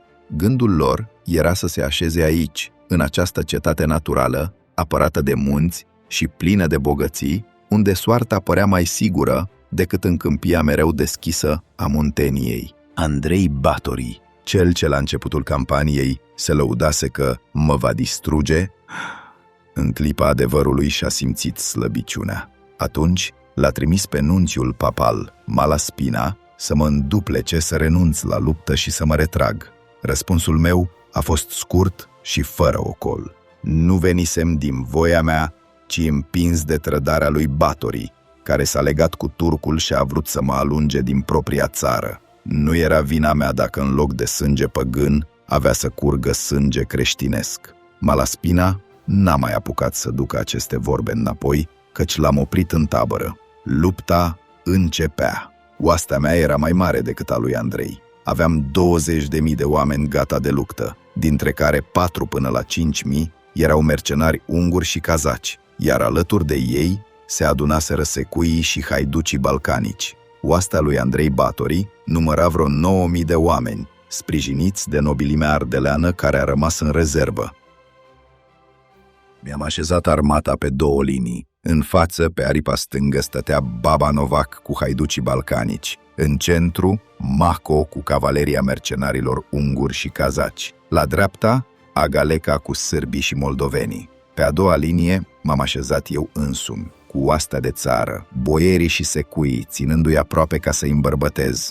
Andrei Batory își pusese oastea între Sibiu și Cibin, pe 3 linii, iar nobilimea ardeleană, cu armurile strălucind în soare, rămânea la urmă, în rezervă. În ziua de 28 octombrie, la ceasurile dimineții, a început bătălia. La ora 9, Baba Novac a dat primul atac cu haiducii săi, iar în centru au năvălit mercenarii. Lupta a ținut neîntrerupt până la ceasul al 4-lea după amiază. Pământul se cutremura sub tropotul cailor, iar vuietul săbiilor și bubuitul tunurilor se ridica până la cer. A urmat un contraatac al ungurilor, apoi o nouă izbucnire a noastră și iarăși o lovitură a lui Batory. După aceasta din urmă, părea că biruința se înclină spre cardinal. Aripa noastră stângă se clătina, ostașii începeau să se risipească, unii se retrăgeau spre pădure, iar noi păream înfrânți.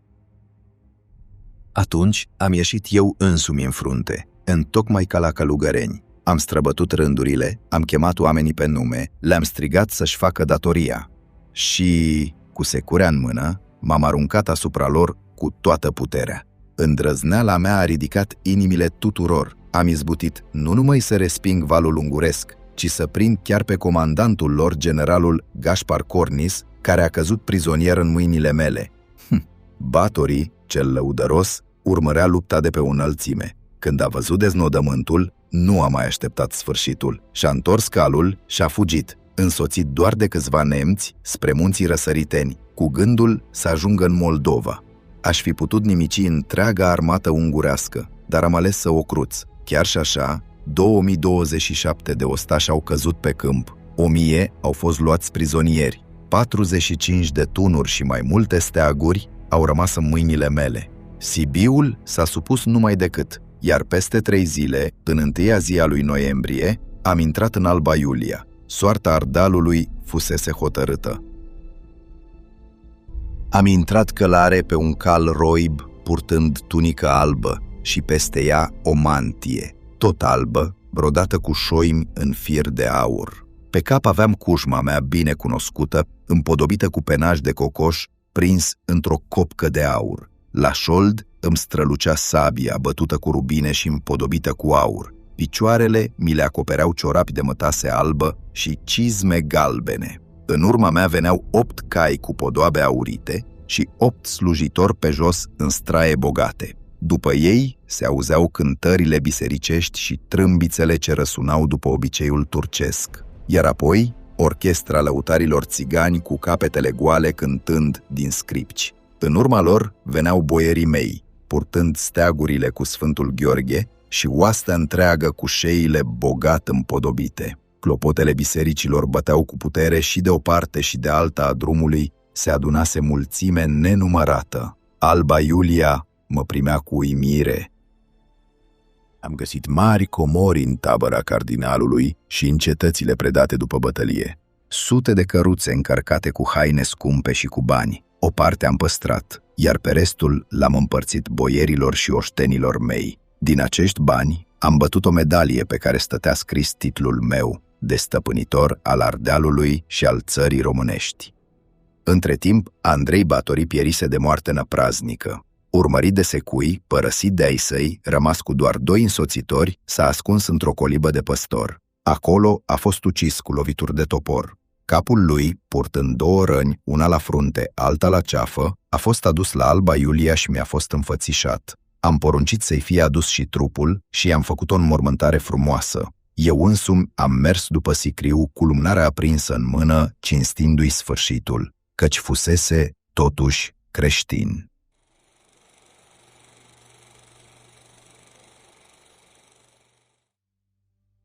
Nu e destul să ai puterea cu care să cucerești un ținut. Aveam să învăț repede că e nevoie nu doar de sabie, ci și de resurse și de oameni buni ca să-l cărmuiești drept.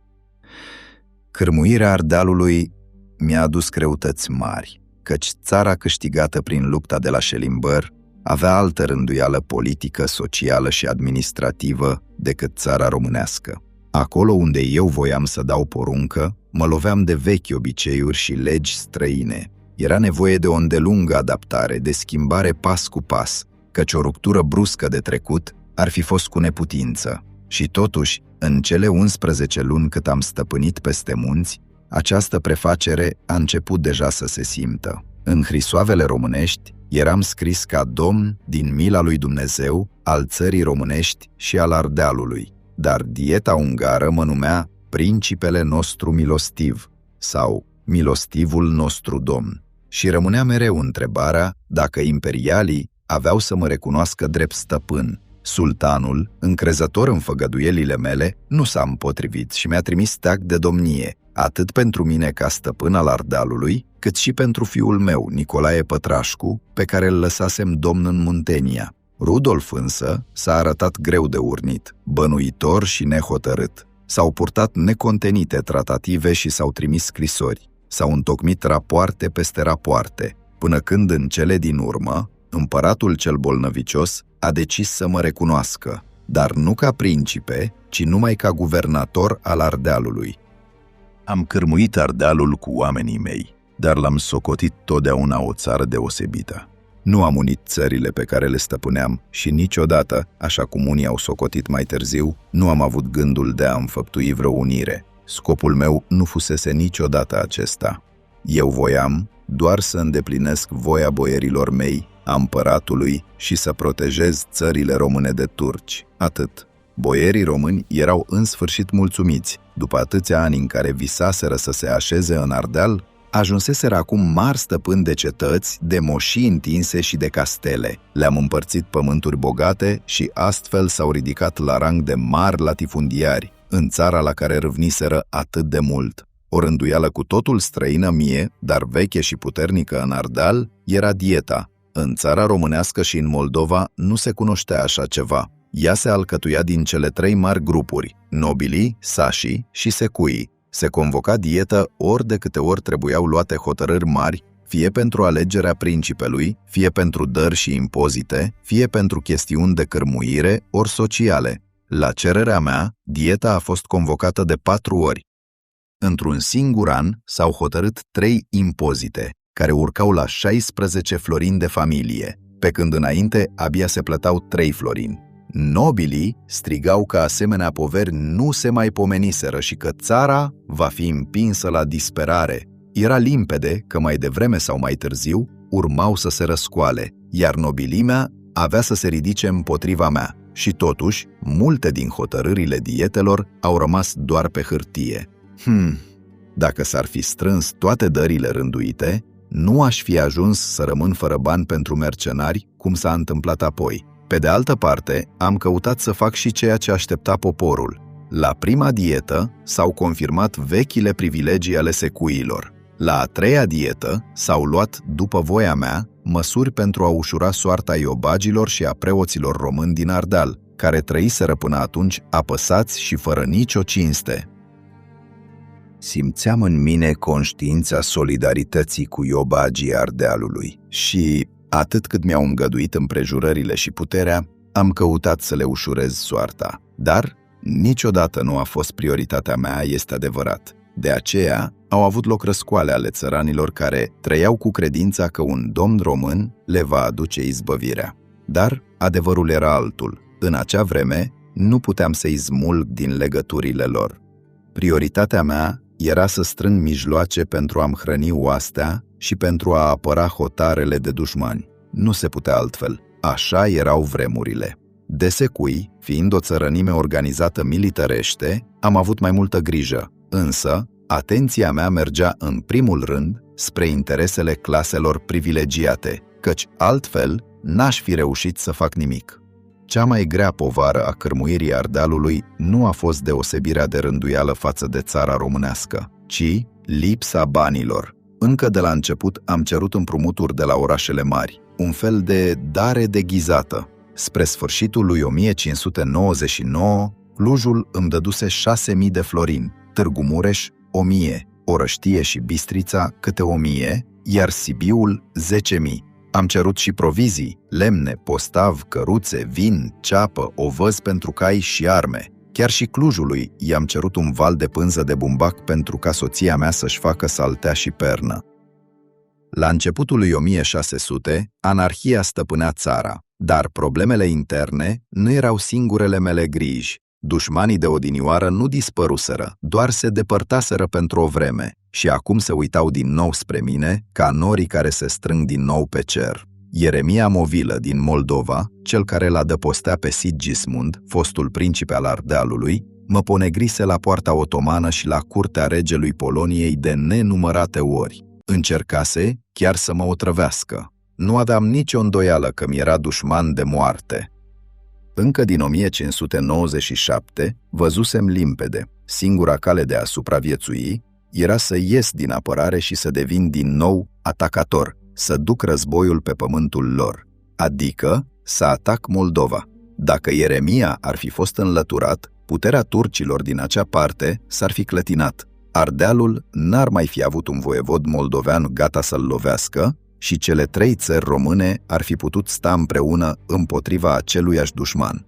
Îi propusesem și lui Sigismund Batory să ne unim, dar sfatul lui fusese să mai aștept, iar acum el ședea la masa dușmanului. Cucerisem Ardealul, aveam sprijinul împăratului, cel puțin pe hârtie, și nu mai aveam niciun motiv să amân. Ieremia știa ce avea să vină. Între noi se schimbase scrisori după biruința mea. El mă felicita. Eu îi scriam că n-aș fi dorit să fie nevoie de toate acestea, dar că se făcuse voia lui Dumnezeu.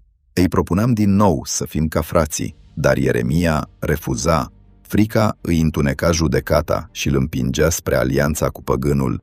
Singura piedică în calea hotărârii mele era Polonia. Ei voiau să țină Moldova în umbra lor și nu ar fi privit cu ochi buni expediția mea. De aceea, împăratul Rudolf, care trebuia să-mi susțină mișcarea, a șovăit să-mi dea binecuvântarea. Se temea de conflictul ce avea să urmeze cu regele polon. Pentru mine, cucerirea Moldovei nu mai putea aștepta. Trebuia să aleg între a mi se lua tot sau a ataca. Dușmânia lui Ieremia trebuia stinsă, dar nu era singura mea grijă. Armata mea se destrăma. Dacă rămâneam numai cu oastea de țară, eram pierdut, lipsit de apărare. Cei ce nu mă părăsiseră erau flămânzi, neplătiți și făceau prăpăd prin țară. Trebuia să le dau o țintă și, mai presus de toate, trebuia să le dau pradă. Împăratul Rudolf începea să-și piardă încrederea în mine pentru că luasem Ardealul pe care și-l dorea pentru sine. Știam însă că își dorea și Moldova. Am vrut să-i fac un serviciu, să-i măresc prestigiul și să-i dau un câștig, ca să nu mai aibă pretenții asupra teritoriului transilvanean. Astfel, fără voia împăratului și împotriva somațiilor regelui polon de a nu mă atinge de Moldova, am așezat în Ardeal pe logofătul Teodosie, drept înlocuitor, și am mobilizat oastea. Nu mă înfricoșau amenințările polone. Știam că nu aveau puterea de a porni un război nou. În primăvara lui 1600 am trecut munții spre Moldova. La 4 mai am intrat cu oastea principală prin Valea Trotușului, iar corpurile secundare au trecut prin Câmpul Lungul Bucovinei. Din țara românească, alți boieri veneau să mi se alăture prin Milcov. Armata mea număra aproape 17.600 de oameni, 5.000 de haiduci balcanici, 8.000 de pedestrași secui și țărani, 2.000 de moldoveni, 2.000 de mercenari unguri și 600 de cazaci. Pe 10 mai eram la Bacău, iar pe 11 la Roman. Cancelarul polon Zamoyski, aflând de trecerea mea, trimise 1.000 de oameni împotriva mea. Au fost zdrobiți. Zamoyski îl sfătuise pe Ieremia să nu dea luptă, ci să se întărească la Suceava și să tragă de timp până să-i vină ajutoare din Polonia. Îi mai spunea, cu glas de batjocură, că dacă Suceava nu rezistă, să fugă în munți sau în păduri, la adăpostul apelor. Dar Ieremia fugise la Hotin. Cetatea Neamțului și Suceava, care ar fi putut ține piept, au căzut numai decât, nu prin luptă, ci din spaimă. A doua bătălie, chiar sub zidurile Hotinului, s-a sfârșit tot în paguba lui Ieremia. Încuiat în cetate, i-am trimis vorbă să se predea și îi făgăduiam viața și libertatea dacă ieșea doar cu hainele de pe el, lăsând toate bunurile înăuntru. A încercat să fugă în Polonia, dar proprii lui soldați l-au oprit. Nu aveam vreme de un asediu, așa că m-am retras puțin. Atunci Ieremia a fugit peste Nistru, la Camenița, sub scutul polonezilor. Moldova era a mea. Campania mea se încheiase în mai puțin de 3 săptămâni. De la Hotin m-am îndreptat către Iași, unde am adunat boierii Moldovei. Toți mi-au jurat credință. Moldova se supunea sub sceptrul meu. Vara anului 1600 a fost apogeul puterii mele. Stăpâneam atunci toate cele 3 țări românești, iar cuvântul meu răsuna de la Nistru până în Banat și din Maramureș până la Dunăre. În Hrisoave mă iscăleam. Eu, Mihail voievod, din mila lui Dumnezeu, domn al țării românești, al Ardealului și a toată țara Moldovei. Niciun voievod român nu mai stăpânise atâta întindere de pământ.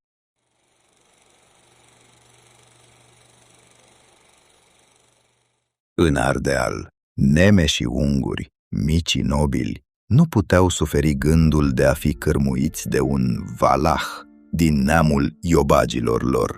Li se părea o batjocură. Poate că ar fi înghițit această umilință dacă nu s-ar fi adăugat poverile birurilor și mai ales prădăciunile mercenarilor mei neplătiți, care, alături de oasta domnească, făceau abuzuri, iar jafurile și omorurile erau la ordinea zilei. Cea mai mare povară era plata soldaților. Rudolf nu mai trimitea de mult subvențiile promise. Țara românească era secătuită de atâtea războaie și năvăliri și de întreținerea armatei.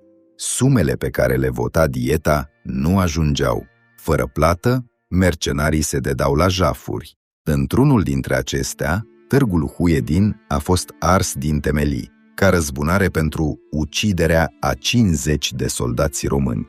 Grozăvia aceasta a aprins și mai tare mânia nemeșilor.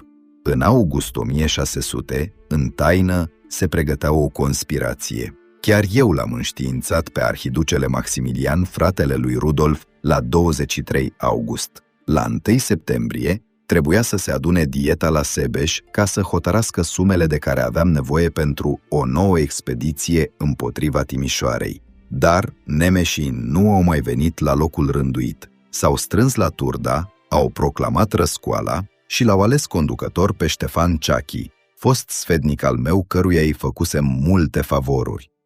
Clujul și Bistrița îi susțineau, trimițând 2000 de florini răsculaților. Sibiul s-a ridicat hotărât, iar Brașovul, văzând pilda sibienilor, a trecut și el împotriva mea. Chiar și în oastea mea era în nesiguranță, căci oamenii nu își primiseră banii. 300 de unguri au trecut la tabăra nemeșilor, în timp ce o parte din oastea mea era în Moldova, alta în țara românească. Singurii care au rămas lângă mine, credincioși până la capăt, au fost secuii. Și totuși i-aș fi putut sfărâma pe nemeși, să-i risipesc ca pe frunze, dacă nu s-ar fi unit cu ei generalul imperial Basta și întreaga sa armată. În clipa aceea am înțeles că furtuna cea mare abia începea. Am încercat să tratez cu răsculații, aducându-le aminte că m-am purtat cu îndurare față de ei, iar ostașilor mei le-am spus să nu uite sărăcia și frica în care trăiseră în țara românească, până să-i ridic în Ardeal și să-i fac bogați. Nu au vrut să asculte. Generalul Basta, trimis să-mi fie sprijin, s-a întors împotriva mea. Atitudinea curții imperiale îl împinsese spre această trădare. După biruința mea de la Schellimber, se pusese întrebarea cui avea să revină Ardealul. Rudolf voia să-l facă provincie austriacă. Eu îl voiam pentru mine. 10 luni am purtat tratative, între propuneri și contrapropuneri, într-o atmosferă de bănuieli și intrigi. În cele din urmă, am ajuns la o învoială. Ardealul rămânea sub stăpânirea mea, dar numai cu titlul de guvernator, reprezentant al împăratului, fără drept de succesiune.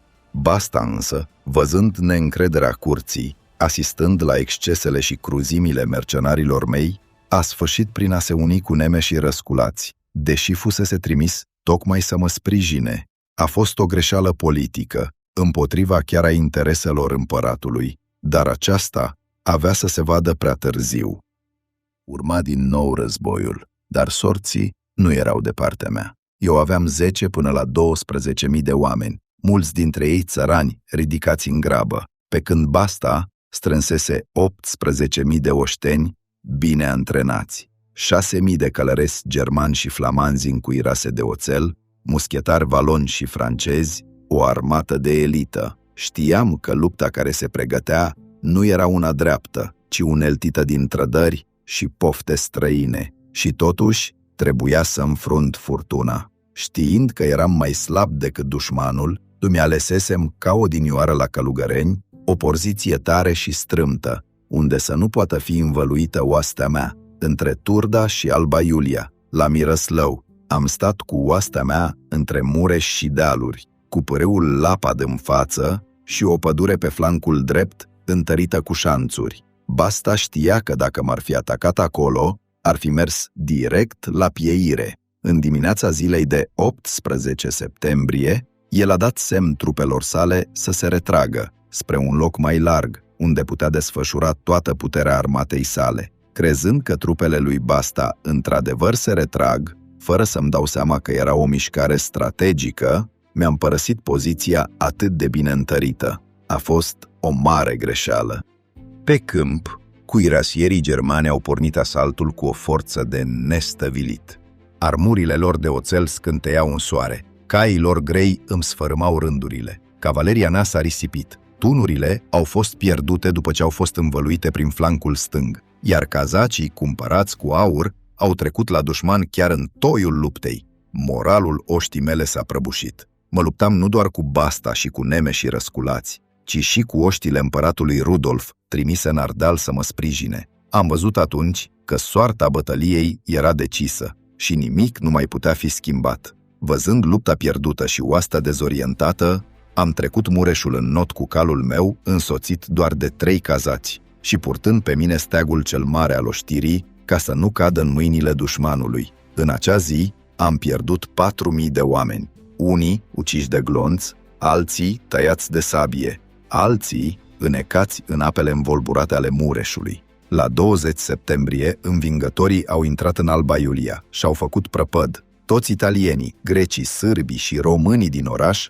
au fost uciși fără cruțare. Biserica românească, zidită cu 3 ani înainte, a fost dărâmată și, ca nelegiuirea să fie deplină, au dezgropat oasele lui Arom Vodă din mormânt și le-au aruncat afară. O asemenea neomenie nu săvârșiseră nici măcar păgânii. În același timp, Moldova era lovită de poloni. La 4 septembrie, cancelarul Zamoyski trecea Nistrul cu 24.000 de oameni, dintre care 9.000 de cazaci. La 6 septembrie a ajuns la Cernăuți, iar pe 15 se afla deja în fața Sucevei. Micile cete lăsate de mine în Moldova nu au putut să oprească înaintarea, mai ales pentru că o parte din ele porniseră spre Ardeal să vină în ajutorul meu. Ieremia Movilă a fost repus pe tron. S-a încercat același lucru fără izbândă și cu Sigismund Batory. Un corp de 7.000 de oameni trecuse munții spre Bistrița, dar s-a întors curând înapoi. La începutul lui octombrie, trupele polone se aflau deja la Focșani, gata să intre în țara românească. În fuga mea din Ardeal, am izbutit totuși să iau tezaurul din Alba Iulia. Așa m-am retras spre miază zi. Lângă Sibiu, am întâlnit oști venite din Muntenia și am pornit spre Făgăraș, unde se afla familia mea. De acolo am mers spre țara Bârsei. Pe drum, brașovenii mi-au ieșit în cale cu armele, dar i-am respins. Ajutoarele venite din Moldova și trupele aduse de fiul meu, Nicolae Pătrașcu, mi-au sporit din nou puterea. Am ridicat în sfârșit armată de 16.000 de oameni. Am trecut munții înapoi tot pe Valea Buzăului, pe unde venisem cu un an înainte, dar acum nu mai mergeam ca biruitor, ci ca apărător. Nu mai căutam cuceriri, ci trebuia să-mi apăr propria țară călcată de poloni. Am așezat tabăra la Bucov, într-o poziție bună. Încă mai nădăjduiam să-mi vină ajutor din Ardeal, de la Basta, cu care reluasem legătura pentru că aveam acum același dușman, armata lui Zamoyski. Dar sprijinul n-a venit. Câteva zile mai târziu am încercat să le ținem piept polonilor, dar n-am reușit. La 19 octombrie, aceștia ajunseseră în fața taberei mele. A doua zi ne-au atacat. și, din nou, am fost forțați să ne retragem. Ploieștii căzură în mâna lui Zamoiski. Simion Movilă a fost proclamat domn, după ce depusese jurământ de credință și făgăduise un tribut anual de 40.000 de galbeni și promisiunea că va ține 3.000 de mercenari poloni. Cetățile țării urmau să primească garnizoane polone, iar la Târgoviște, Simion a primit și steagul de domnie de la turci. În aceste vremuri grele, am mai avut o ultimă ciocnire cu turcii. Încă din septembrie, trecuseră Dunărea, întărind cetatea dărâmată a Giurgiului și înaintând până la București și Târgoviște. Acum, beii de la Vidin și Nicopole veneau înspre mine cu gândul să-mi ia Craiova, dar aici am ieșit victorioși. Împreună cu Preda Buzescu, i-am zdrobit și le-am luat 3 steaguri. Victoria aceasta însă nu mi-a ușurat soarta. Eram înconjurat de vrăjmași din toate părțile și știam că nu le voi putea ține piept multă vreme. Am hotărât atunci să încerc o ultimă lovitură. Ocolind pe la miază noapte, am trecut Oltul la Râmnicu Vâlcea și am coborât asupra curții de Argeș. Acolo, la 25 noiembrie, s-a dat o luptă chiar lângă oraș. Boierul Udrea, trimis înainte, a fost prins în tabără de poloni și, după o înfruntare grea, a trebuit să se retragă. Văzând că situația devine din ce în ce mai nefastă, buzeștii mei loiali au trecut de partea lui Simion Movilă și după ei și alții. Rămăsesem singur, părăsit de boieri, de noroc, cu familia rămasă în Ardeal, am pornit pe drumul pribegiei cu sufletul greu. Cu mica oaste ce-mi mai rămăsese, am trecut prin Deva, unde tunurile cetății trăgeau asupra mea, apoi prin Beiuș, Oradea, Debrețin, Tocai și Cașovia. Acolo am dat drumul ultimilor mei ostași. Am trecut apoi prin Bratislava și, în cele din urmă, am ajuns la Viena, în ziua de 12 ianuarie 1601.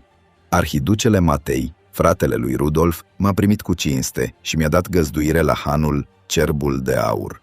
Am cerut să intru la împărat. Urma să mă primească, dar încă nu fusese stabilită data. Până să sosească răspunsul, am scris un memoriu către Rudolf, în care înfățișam toată osteneala și jertfa mea pentru creștinătate. Apoi un altul, către ducele Cosimo de Toscana, ai cărui soldați se bătuseră alături de mine pentru cucerirea Giurgiului în 1595. Când în cele din urmă a sosit porunca de la împăratul Rudolf, am pornit spre Praga ca să-l întâlnesc. Am trecut porțile Pragăi la 23 februarie. Întâia mea audiență cu Rudolf s-a petrecut pe 1 martie după amiază, în Palatul Hradčany. A doua a avut loc câteva zile mai târziu, la 5 martie, și a ținut 2 ceasuri întregi. Memoriul pe care îl trimisesem din vreme și zvonurile despre tulburările din Ardeal grăbiseră lucrurile. În Transilvania, nemeșii unguri se ridicaseră acum chiar și împotriva imperialilor. Generalul Basta fusese prins prin vicleșug și închis la Cluj într-o noapte de la începutul lui februarie. A fost eliberat, dar neavând oaste destulă, părăsise țara. Și astfel Ardealul căzuse iarăși în mâinile neisprăvitului Sigismund Báthory. Tot ce clădiseră imperialii până atunci se năruia și știau că singurul care putea face ordine din nou eram eu. De aceea Rudolf m-a primit cu cinste și cu bunăvoință. Mi-a ieșit înainte cu daruri, mi-a reconfirmat stăpânirea asupra domeniului Königsberg ce-mi fusese dăruit în 1599 și care atunci se afla în Silezia. Și, mai ales, mi-a dat 100.000 de taleri ca să ridic din nou oaste de mercenari pentru scopul nostru comun. La curtea de la Praga am devenit obiectul curiozității pentru toți cei prezenți. Nobili și sol de pretutindeni mă priveau cu uimire. Îi impresiona puterea mea, dar mai ales faptul că eu, domn, mă aruncam în luptă cot la cot cu oștenii mei. Îmi spuseseră domnul oștean. Pretutindeni se cerea să mi se facă portretul. Cel mai reușit a fost acela gravat în aramă de mâna lui Aegidiu Zadeler, care mi-a înfățișat chipul așa cum îl cunoșteau, aprig, neînduplecat și purtător de sabie.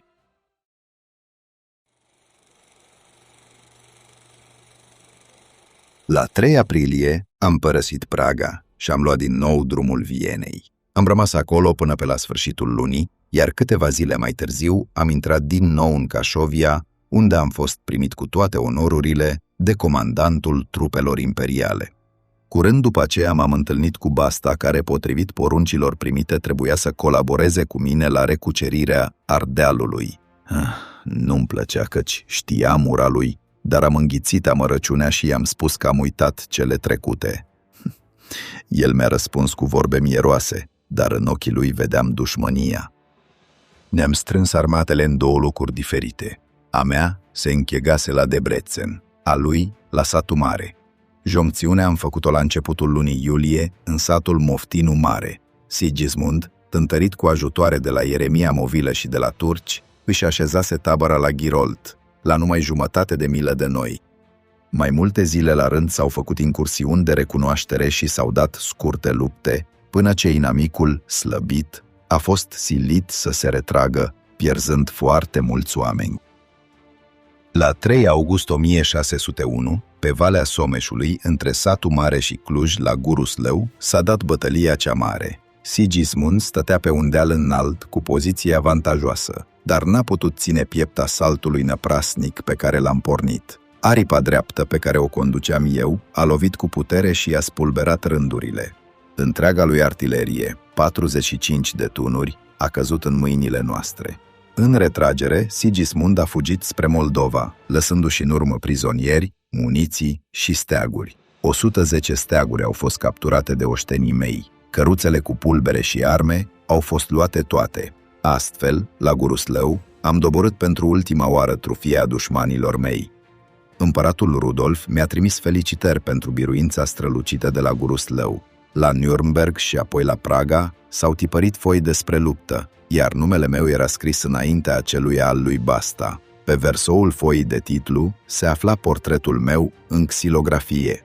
Soarta-mi surâdea din nou, zdrobisem inamicul, iar din țara românească îmi sosise vestea că Simion Movilă fusese izgonit. Fratele lui Ieremia nu știuse să se apropie de boieri și aceștia se gândeau de la început la răscoală, dar important era că țara românească se ridica iarăși sub steagul meu. După biruința de la Guruslău, eu și Basta ne-am îndreptat cu oștile noastre spre Cluj. În inima mea ardea dorința de răzbunare pentru moartea cumplită a credinciosului meu capitan, Baba Novac, pe care neme și unguri îl jupuiseră, îl arseseră de viu și îl trăseseră în țeapă ca pe un tâlhar. Pe locul unde fusese ucis, în fața turnului croitorilor, am poruncit să se ridice un steag și de atunci, multă vreme după mine, de ziua eroilor, acolo se ridica steagul în amintirea lui. Basta și el purta în suflet dor de răzbunare pentru umilința de a fi fost arestat și închis la Cluj. Am părăsit orașul, dar nu înainte de a le cere clujenilor 100.000 de florini. Apoi am pornit spre Turda, cu grija pentru Ardeal în suflet. Nu aveam de gând să renunț atât de ușor. Basta însă voia și el puterea deplină. Imperialii îl favorizau. Ar fi dorit mai curând o stăpânire directă asupra Ardealului decât un voievod cu personalitate puternică și cu inițiativă, cum eram eu. Mă așteptam din nou la un conflict și eram sigur că o să-l câștig. De aceea am luat măsuri imediat. Am trimis un capitan la Alba Iulia să-mi pregătească palatul domnesc și, înainte de orice alt pas, am hotărât să despart armata mea de a lui Basta și să mă îndrept spre Făgăraș, unde mă așteptau soția și copiii mei. Știam primejdia, dar nu am dat înapoi. În dimineața zilei de 19 august, pe când mă pregăteam de plecare, Basta și-a arătat adevărata față. A trimis un detașament de 300 de germani și valoni cu poruncă să mă aresteze. Comanda fusese clară: dacă mă voi împotrivi, să mă ucidă. Când m-a văzut Jacques Bouri, capitan al valonilor, mi-a strigat fără ocolișuri: "Ești prins?" Am răspuns cu un singur cuvânt: "Ba!" și mâna mea s-a dus spre sabie, dar n-am mai apucat. Un valon m-a împușcat pe loc, altul mi-a străpuns pieptul cu sabia, iar ceilalți s-au repezit asupra mea cu pumnalele. Am căzut. Știți ce a urmat. Mi-au tăiat capul și mi-au aruncat trupul afară în tabără, ca pe al unui nelegiuit. După 3 zile, câțiva sârbi m-au îngropat în taină, iar credinciosul meu comis Radu Florescu a luat capul și l-a dus la mănăstirea Dealului. Acolo, Radu Buzescu și soția sa au așezat o lespede de piatră pe care au scris: aici zace cinstitul și răposatul capul creștinului Mihail, marele voievod ce-a fost domnul țării românești și Ardealului și Moldovei. Astfel am părăsit lumea la 43 de ani. N-am fost un domn fără greșeală, nici un stăpân peste vremuri liniștite. Am fost omul unei epoci în care dușmanul se ascundea după fiecare colț și am făcut ce trebuia să fac. Și totuși, chiar și pentru o clipă, am reușit ceea ce niciun alt voievod nu izbutise: să aduc țara românească, Ardealul și Moldova sub același sceptru. Nu a fost o unire, așa cum s-a spus, cu fast și solemnitate, ci s-a plantat sămânța unui vis. Un vis al întregirii, care avea să rodească peste veacuri, înfăptuindu-se abia în zorii secolului al XX-lea.